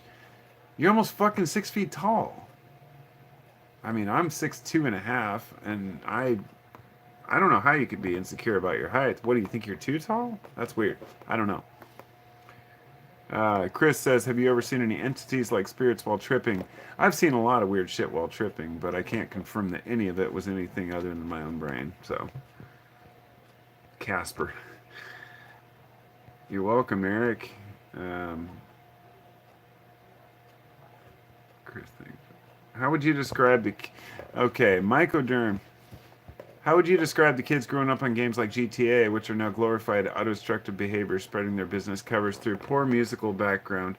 EU here, trying to prep. Oof. That's a tricky one. I grew up with people saying video games would make you violent. We had first shooter games. Shit, like even Duck Hunt, stuff like that. We didn't have Duck Hunt. We had a lot of games that were pretty mild compared to what they have today, even the shooting games. I've never played Grand Theft Auto, and I don't really ever want to. I've seen plenty of people playing it. It makes me feel old because I'm disgusted by it. I don't want to play a game where I'm stealing cars or shooting people for no reason. It's just really fucked up. And I honestly, makes me feel old to say this, but I think it's just a cesspool of a game. I know it's fun. I know people have fun. But why? And there's just something in my mind that's like, I don't have any desire to do that. I like shooter games and I like racing games, but dude, I've had my car stolen. I know people who've had their shit jacked. It's like, that's bullshit, you know? It's fucked up. Why would you want to play a criminal in a car game? And I think that that does actually influence some kids to think that that's normal. I mean, a lot of folks would say, I'm not saying it's the video games. It's the whole culture around games and movies and culture that makes so many young people are stealing cars right now. It's like, if you've got a Kia, good luck, right? Like, they're stealing them, crashing them, like 14-year-olds, 15-year-olds. It's like, it's fucked up. And it's not, I'm not saying video games cause this, but the fact that they can perpetuate the normalcy of it, I think is pretty messed up. So, those are my opinions. And, yeah, I think I'm going to have to go here pretty quick because I've really been on here too long. If you have any final comments, or questions, let me know. I'll be back and I'll answer any actual questions as quickly as I can. Otherwise, I have to go to the bathroom and I'll be right back for another 5-10 minutes.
Nope. I don't invest in gold from other people. If I'm going to buy gold, I'm going to go out and I'm going to buy actual gold. Not certificates that say I have gold. Not some sort of a piece of paper that has a ticker on it that says, yes, you're a member of a company that owns gold and that mines gold. If you want to invest in gold itself or silver itself. I'm a big silver fanatic. I like silver. I don't have much of it, but it's pretty.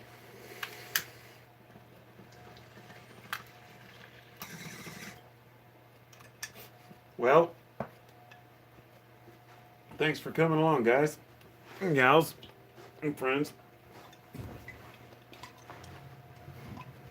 Oh, this is good stuff. Yum. I'm gonna have to continue puffing. Just sucks that once I start a live cast and I go for a while, it gets more and more viewers, and then I have to go. I wonder what would happen if I just went for like 24 hours straight. I'd have millions. No, that would be horrible. Usually it's at about 20 to 30 people, and it's great because only a few people comment, and therefore, I mean, I'd love it if everyone commented, but then I can keep up with it. Got my old glass bong here. The algorithms will not like that.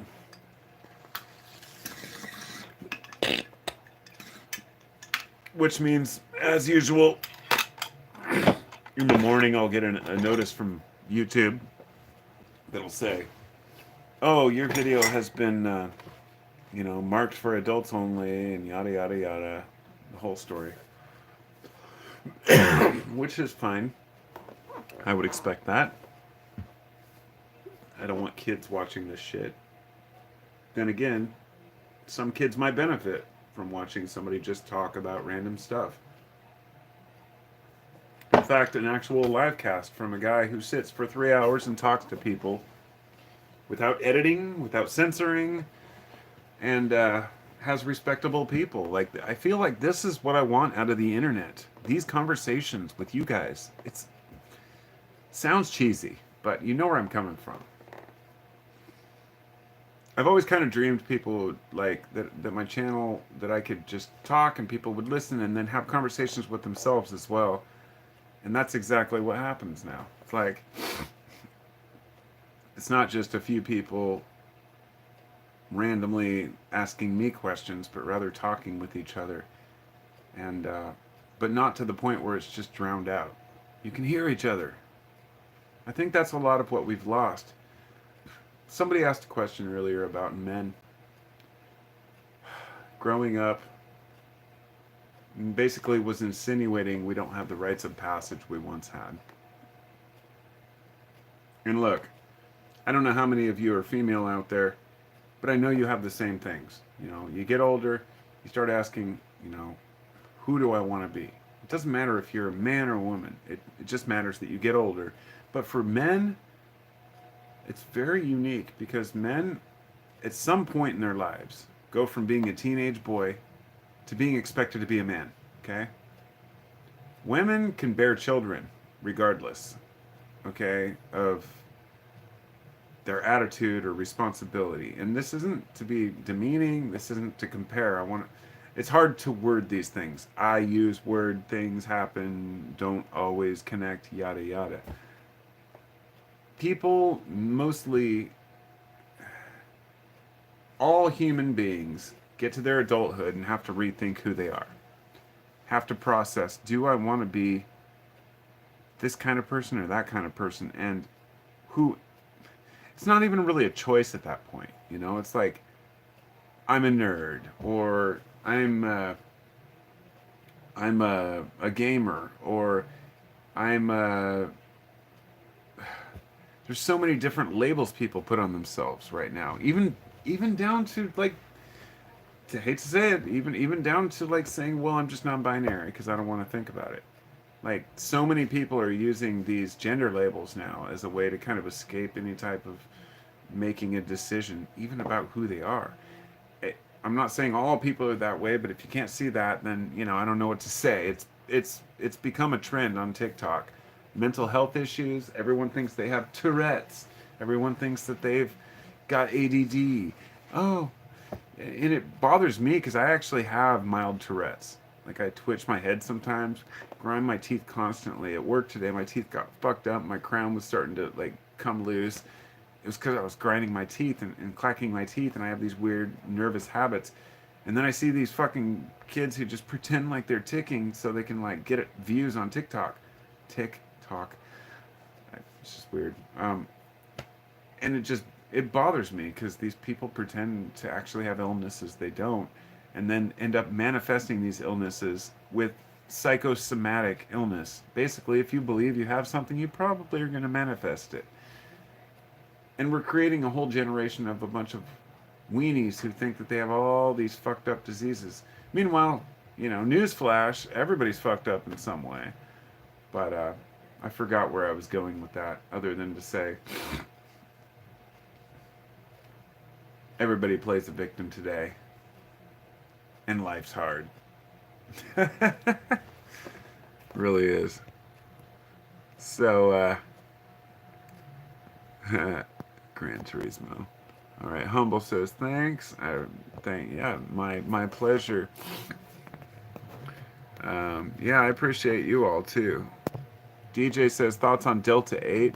Oof, no, I don't. Delta 8 is another cannabinoid that's Delta 9 THC or Delta 9 tetra for those others out there.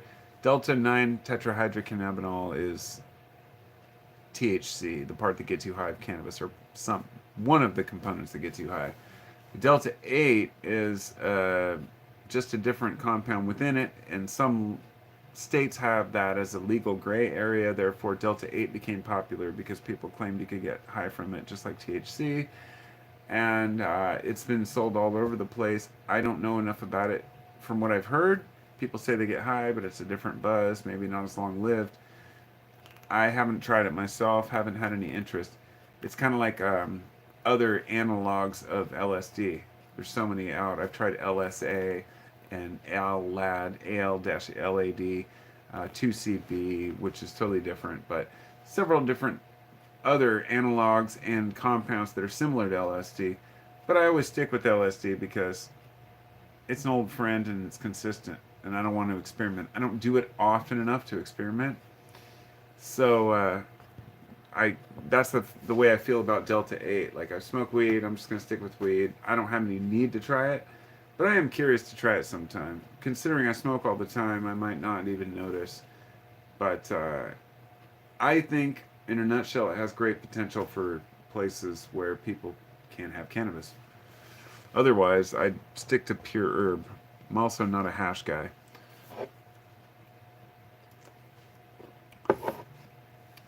See, Jesse says GTA gives you the freedom to do what you can't do in real life and get away with it. That's exactly it, though. I wouldn't do that in real life. I wouldn't shoot people in real life, and therefore, I don't know. It's just weird to me. I felt differently before, believe me. Okay, I'm not some kind of a fucking prude, all right? I'm not that liberal. I used to sit around when my son was a baby. He slept so much, so I started playing we got a PlayStation. My teenage son had one.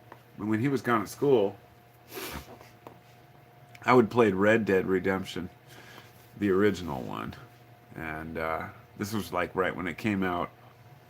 My friend and I would play online, and I got really into it. I got really good at it, and I ended up getting the full 50 XP. Got myself my sniper rifle, and then I found a glitch in the game where I could sit in a building, hiding away from everyone else, and shoot anyone who came to my town. And I'd sit there with my headset on, and I'd warn people, "Never stay away. This is my town," and they'd come in and I'd kill them, and they'd get so pissed. They'd try to throw grenades at the doors, get in the building. You could see the whole building as if it was open, but to them it was the outside of a building. So what you do is you'd throw a piece of dynamite at the wall or at the door while you're running into it, and then you'd push you into the building. And I'd sit in there and just fucking shoot people and blow them up. And why did I feel a certain satisfaction at killing people who otherwise were just playing a game? Well, because I warned them ahead of time, and I told them to stay away, and they took my challenge. But other times I'd sit on the verge of town and just shoot people. And I thought, thinking back on that, I'm like, that was a dick thing to do. But there's a certain mindset you get into when you play a game for a while. Like, this is my game. This is my territory. This is my horse and my outback and my country. And it's crazy. Like, can see how people, even though they say games don't really twist your mind or change how you feel, the truth is, when you're in the game, it can change how you treat other people. And that becomes a little sticky, I think. But I love that game. It was so fun. Right now, my kid got Red Dead 2. I have not played it at all yet. I've watched my oldest son play it. He's 27. He'll come into town on his way. He plays in a band and he works. He lives in Kalama, but he works in town, and he'll come in and he'll stay the night and he'll just sit and play that game. It's like, I came to play. He wants to play Red Dead, and I see why. It's crazy. It's like a whole storyline. Like, it's pretty intense. So it's a great game and way fun. But I can see how people get sucked into these games. Sorry, I rambled on. Now I got all way into fucking. Um, yeah, Red Dead was pretty cool. You'd ride on forever and ever and ever without even finding anything, and I think that's why I liked it. It wasn't just. I can't do it anymore though. Mycoderm says, yeah, it's getting more into socio-techniques combined with modern hypnose. Screens are just mediums. I think the biggest issue is screens right now. Mycoderm says, I wouldn't blame the game itself. My point was pretty close to what you said about intention. Agreed. Big year for gold and silver, says Brian. I collect silver, but I don't have enough, and I need to buy more. 9:52 p.m. God, yeah, it's getting late, ain't it? I can hear my family in there. They're like, where's Dad? He's been gone for 3 hours. That's why I gotta go in. Oh, that guy says I'm part hater. What can I say? Well, why be... We're all a little part hater, but why be part hater on my shit? Fuck off, man. The thing is, this is a place to be nice. Trust me. We're kind here. Nobody's gonna put your panties in a bunch.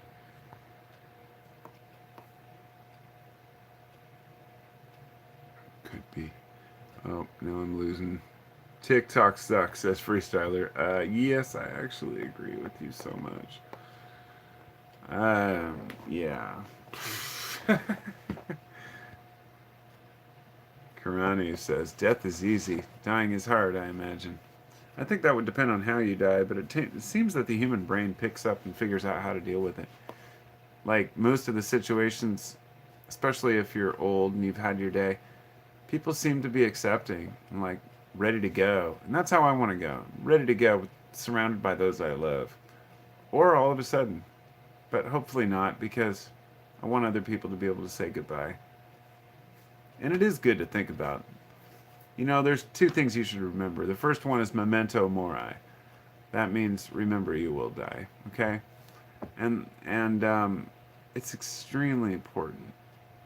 And the other would be amor fati, which is love your fate. And in the sense, they're both intertwined like a beautiful symphony. That our fate is intertwined with our death, and you don't know when it's coming, and you just deal with it. I think it's one of the biggest things that we can learn in our lives, and one of the most valuable things we can learn. So make sure you hit the like button if you haven't already, because I see all you out there, and that actually, I don't even know if it fucking matters, honestly. YouTube doesn't sponsor my shit or promote my shit at all, so I don't even think it even matters. If I make a video and I smoke weed or drink beer or make something controversial in the title, I don't even think it fucking goes through. Like, but I also know that probably half of you are hate watching anyway. I'm kidding. King of Retro says, how tall is everyone today? Oh, I'm 75 inches, I realized today. Or, sorry, 74 and a half inches. Because I was standing up and comparing myself to the ceiling, and I was building this wall in the tiny house we're doing, and I was like, oh, I'm 72 inches, realizing that's 6 feet, right? So I was like, wait, no, I'm 6 foot 6'3", 6'2", in between there somewhere. It's like, oh, I'm actually 74 inches. That meant I had to rip an entire new board because I didn't realize 75 was my height. And so, yeah, know your height. I'm 74 and a half inches. Mycoderm says 2CB is really fluid and really light side effects on the body it offers compared to other 2CX. It has great potential. Great. Currently on low dose. Funny you mentioned that substance. Yeah, dude, actually I wanted to talk more about it.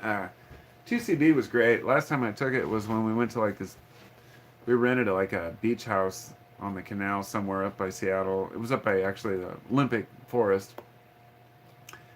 And then we'd travel in to like Cushman Lake and this whole area up there in the north.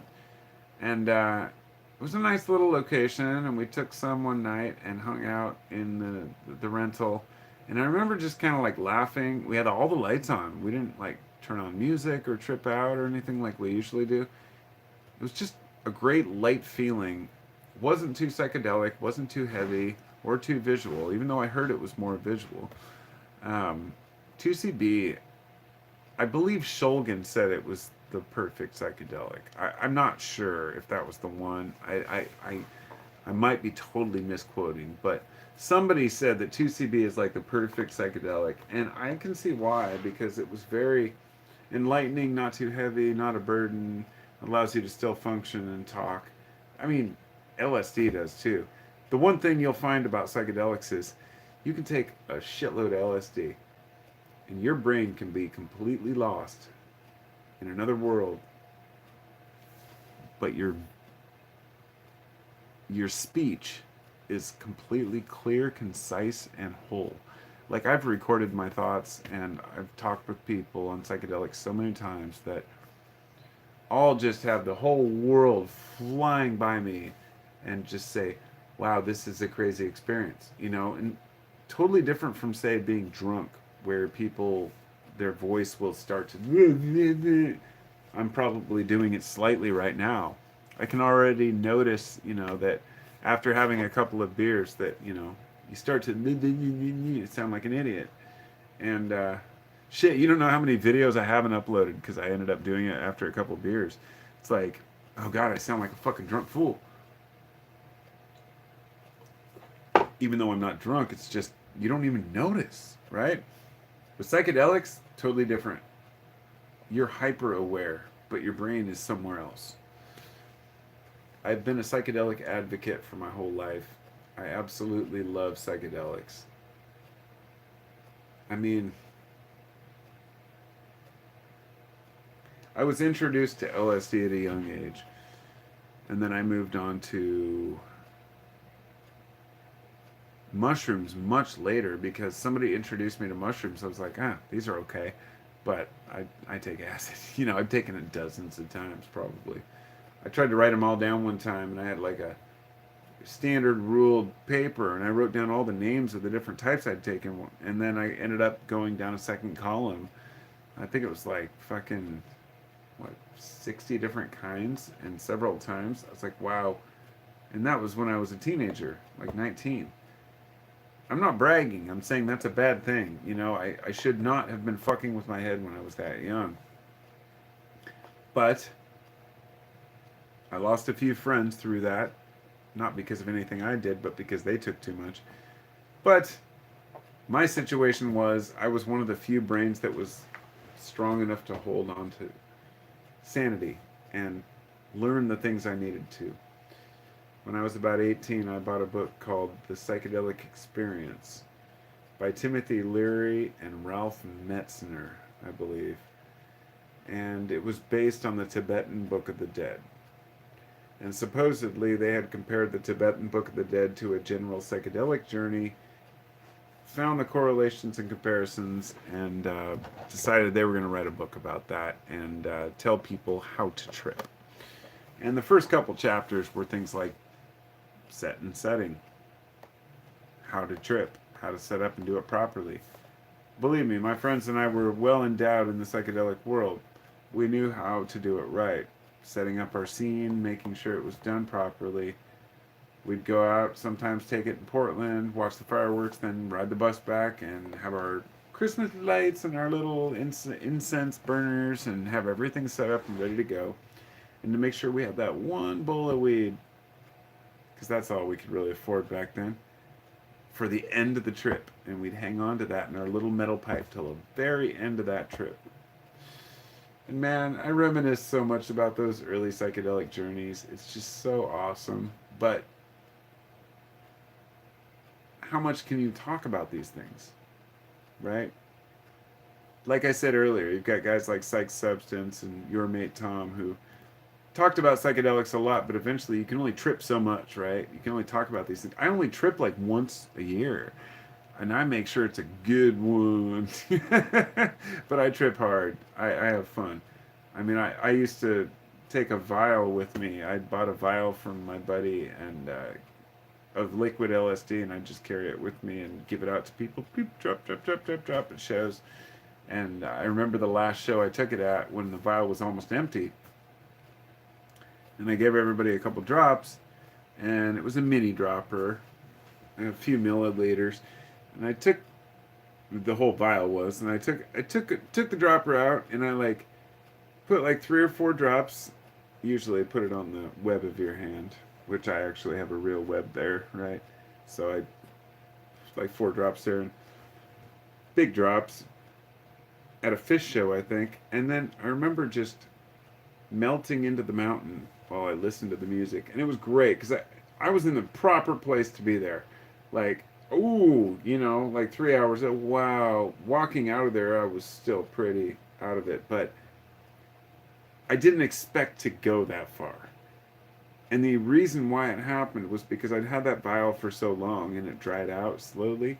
So a lot of the liquid, whatever medium, water or whatnot, they'd used in there had evaporated off, and I ended up with much more pure stuff than I had before. And but I still had fun. Point being that doses vary, but experiences, it depends on who you're with and your set and setting. No matter what happens with dosage, as long as you're safe and you feel safe, it's a good thing. You'll be okay. It's hard to have a bad trip with good friends. It doesn't happen. It does happen though. But mushrooms aren't even the same. I don't have bad trips on mushrooms. They're just too intense. LSD tends to be outrospective. Mushrooms tend to be introspective. I feel like I look a lot more inward when I'm shrooming. And that's why if I take them, I can't really go to a concert. I'll sit in the corner. But acid, poof, get me out there on the dance floor at 3 in the morning. I love it. Anyone who hasn't tried it probably should never try it. Ever. I'm going to flip through the comments again. Sorry that... See, Mike O'Dim said fucking something about 2CB, and it got me all riled up there. Oh, that guy. I'm hung like Einstein, as strong as a horse, smart as a horse, or you hung like a horse, drunk as a skunk. Dude, anybody who says they're hung... Teaching wealthy person economics and send that person to help the poor, it won't work for most. Wealth isn't equal to being socioeconomic definition of being rich. Yeah, it's true. Karanu says, Carpe, do you believe... I'm Carpe. I like that name better than Carp. I know you meant Carpo, or maybe you said Carpe on purpose, but I actually like that name. That's cool. Carpe, do you believe remote viewing is real and could be repeated in experiments? Oh, shit. Remote viewing, I honestly do believe in remote viewing, and I don't know why. I haven't been able to figure this out. I'm super sus about everything. Dude, I'm sus about every single claim about ghosts and people who claim to read cards. And I don't believe in tarot cards, but I also believe that some tarot readings could be correct, and some psychics could be correct, but not through them knowing what they're doing, but just the fact that they're trying to manifest something, and it's being channeled through them, but they don't know how to handle it. And I feel the same way about that. When it comes to remote viewing, the US government spent fucking millions of dollars, probably tens of millions, if not hundreds, through the 70s, 80s, and I think probably today on remote viewing, on having people look for certain locations of enemy targets and being able to be successful in that. It's pretty crazy, and I think that there's some merit to it. As to what we're looking through, my issue is that eyeballs, okay, this is why I have an issue with people who claim many, many different things. Like seeing things after death, right? Like being a ghost, that kind of stuff, or looking down on yourself, out of body experiences, these kind of things, which are very real to people. Um, or dying and seeing another world. All of these require eyeballs. Now, eyeballs are very specific to humans, right? Human beings can see the colors we see not because there's colors. My hand is not peachy colored. This tie-dye are not these colors. An insect or a snake does not see what this is. They see it differently. It's done by heat for the snake. They see an infrared. A bee sees an ultraviolet. So when they land on a flower, they see patterns we don't even see on the flower, right? So, point being that why would after death we see the same way we see now? I guess continuity, some sort of a familiarity. It's complicated. I don't know. I don't know. I'm getting off topic, but the point I was getting at was if you're doing remote viewing, how could you possibly see a clear picture of something without eyeballs to view it there? Unless you're seeing through someone else's eyeballs. And so I started thinking about quantum non-locality and quantum entanglement. Oh, I'm a scientist. Let me tell you. Quantum entanglement is where two particles are connected through, or two atoms, I suppose. Is it I believe it's atoms. Are connected through time and space. Basically, if you affect one atom, it affects the other at the same time. If they're both rotating the same direction and you change the spin of one, it'll change the other one. Maybe it's just electrons. I don't know. But if you could change enough particles, right? Enough electrons, and have enough atoms all connected that are all changing the same way, you could technically have two things that are interconnected. And the belief is by some people that brains are connected through this quantum entanglement, that all of us share this kind of universal consciousness. Now, I'm one of the believers in this shit. So, let me explain. I may not be a Christian, I may not be religious, and I may kind of laugh off death and the afterlife, but it doesn't mean that I don't believe in a universal purpose of creation. And I believe that evolution, what's happening right now, the evolution of all creatures and stars and planets, is God's creation. And that God is the universe. So if you take away the man with the beard, you leave all that shit behind for a minute, you start to see a larger picture unfold, one that's beyond us, and it puts us kind of at the back of the line. And I don't think people want to be at the back of the line. They want to think that they are important and valuable to the universe, that when they die, the universe is going to miss them and make sure that they're reconstituted as this happy person in another realm. And this is very possible. If you want to get really down to it, we might get into like the whole idea that everything's a simulation, which all these the smartest people claim we're in a simulation because they're all based on statistics, not reality. Like Elon Musk believes we're in a simulation, as well as that trendy scientist guy, the black dude, who's like on everything with the mustache. I brain farted his name, but and the Asian dude, Michio Kaku, all of them, they're like these spokespeople for science that think we're in a simulation. Like, wow, get with it, man. You're just confusing people further. You know what I mean? Like, we're already confused about where we're at. Saying we're in a simulation is like, that's not helping the situation at all. That's just making people even trip out even more about life. Anyway, I should read through the comments and see what time it is here, because it's been a while. God, my hair looks horrible like that, right? I thought about cutting it. Maybe I could, like, do something like that. Now I'm in the 80s. This is good shit right here. So, that's your answer to remote viewing. Thanks. Thanks for getting me all distracted. Have you ever watched a Stargate portal in a wall or carpet fall into itself? Probably. Probably. Jesse says 4.5 inches. Is that how tall you are, or the size of your manhood? Oh, Eric says, what is hate watching? Yeah, I just heard about this one recently, too. I think I mentioned it earlier. Yeah, it's where you watch something because it sucks so bad and you can't believe how bad it sucks. And actually, it's something that's become popular. Like, people hate watch shit, and therefore other people hate watch shit because they think it's trendy. It's weird.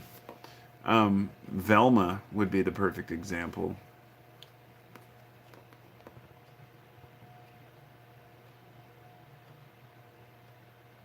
I'm flipping through the comments before I go here because I want to make sure I get them all. You guys crack me up. Space Traveler is in here. Space, dude. Oh my god. My homie Space is down in fucking like Arizona right now at like some schooly palooza thing. And yeah, dude, it's really good to see you in here. I hope you're still here. Fuck yeah, dude. Sup too with the 2CB. Yeah, we got into that conversation a couple of times, dude. You know what's up with that. So my buddy there, a space traveler, yeah, he's I met him at a show. I don't know, Fish or the Dead or something out in the gorge.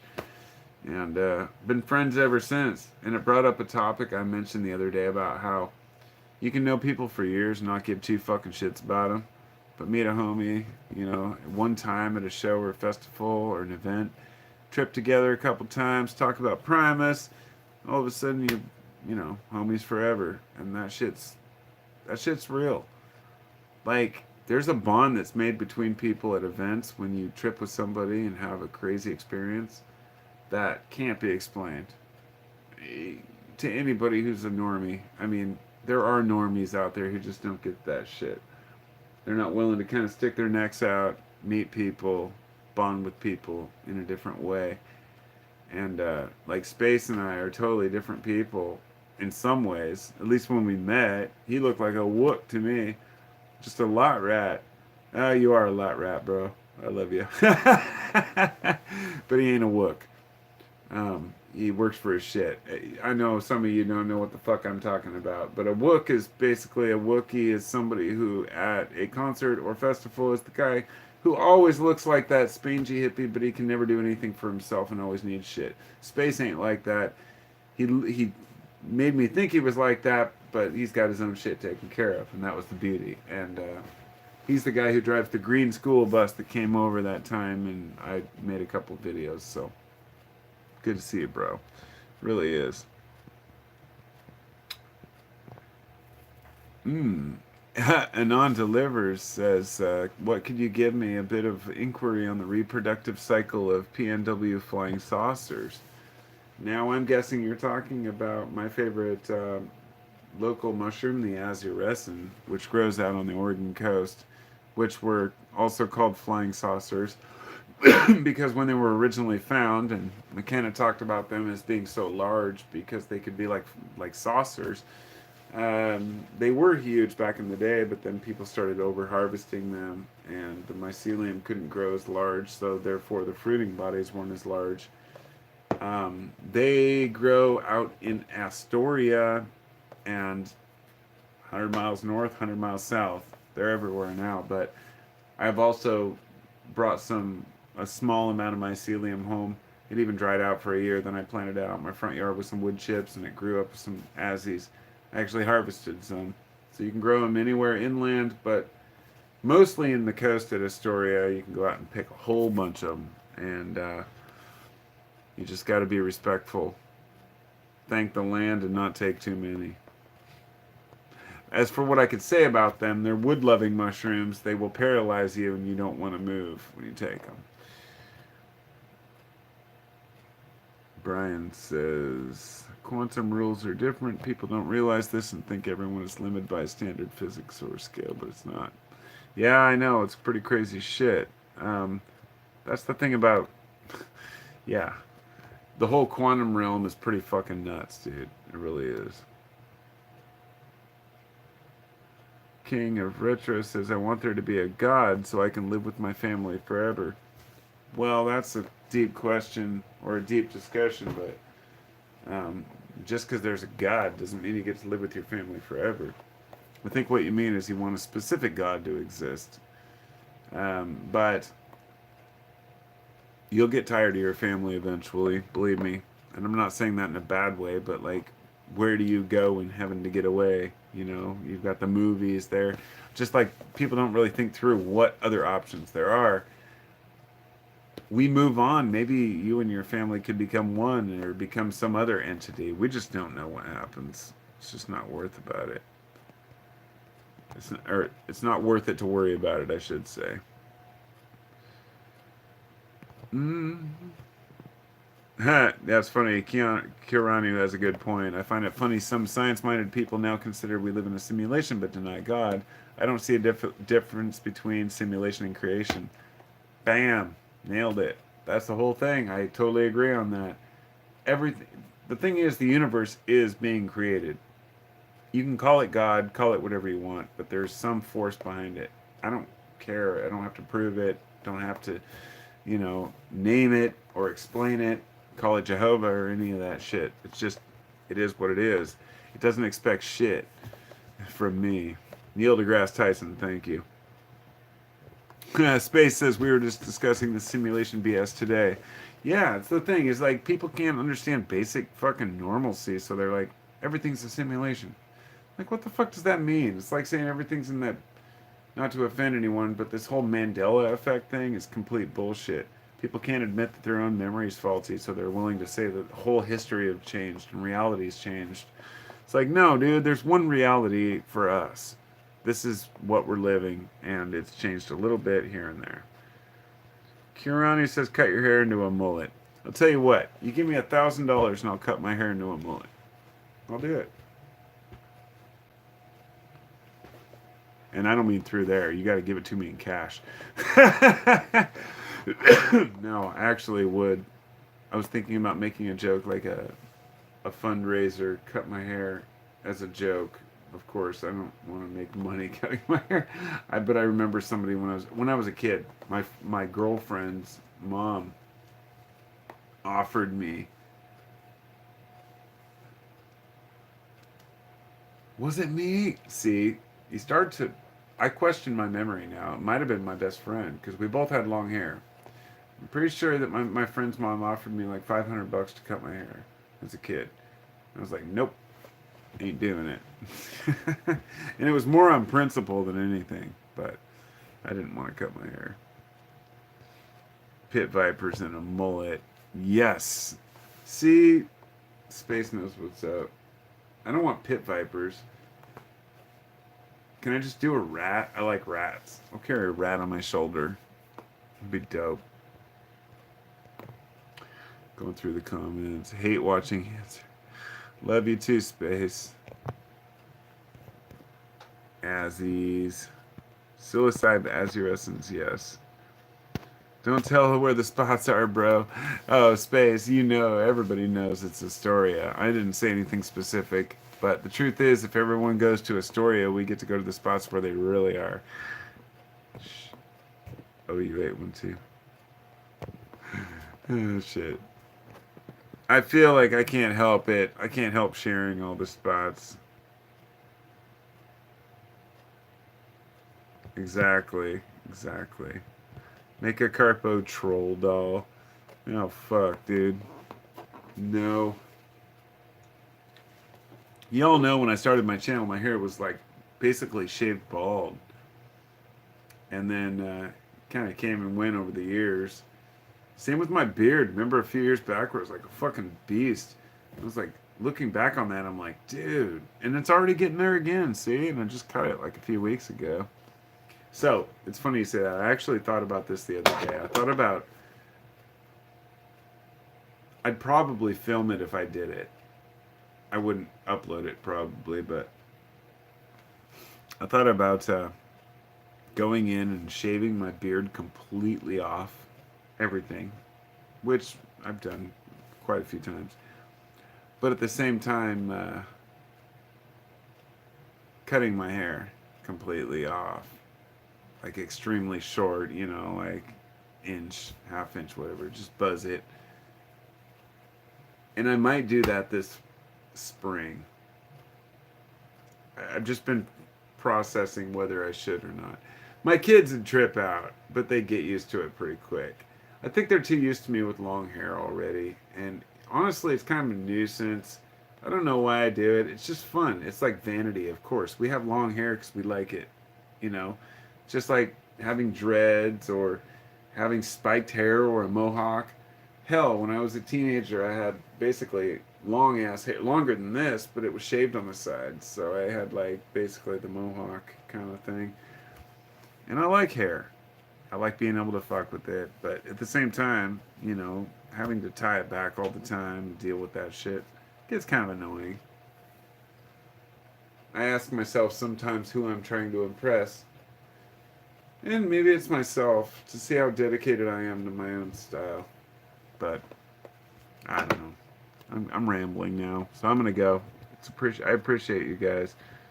I'm gonna go pretty quick here, and I will see you all next time. If you haven't already hit that thumbs up button, do it because I'm gonna head out now for sure. And then you'll make sure that you know that you like it. And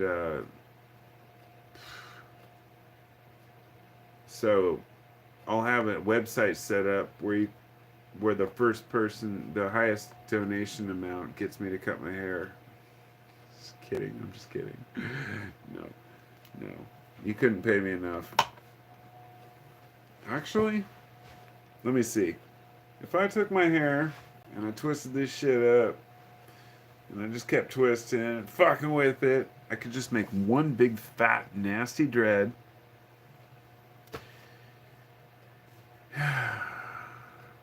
Nah.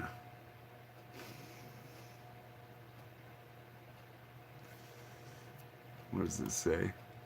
Take a shave to the army way.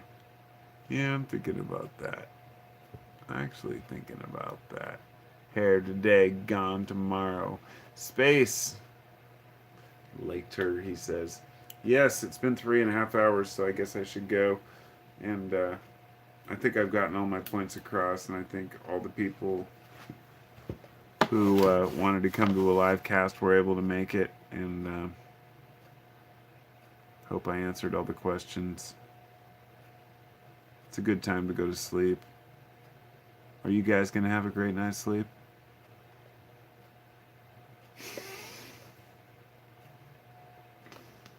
Peace out.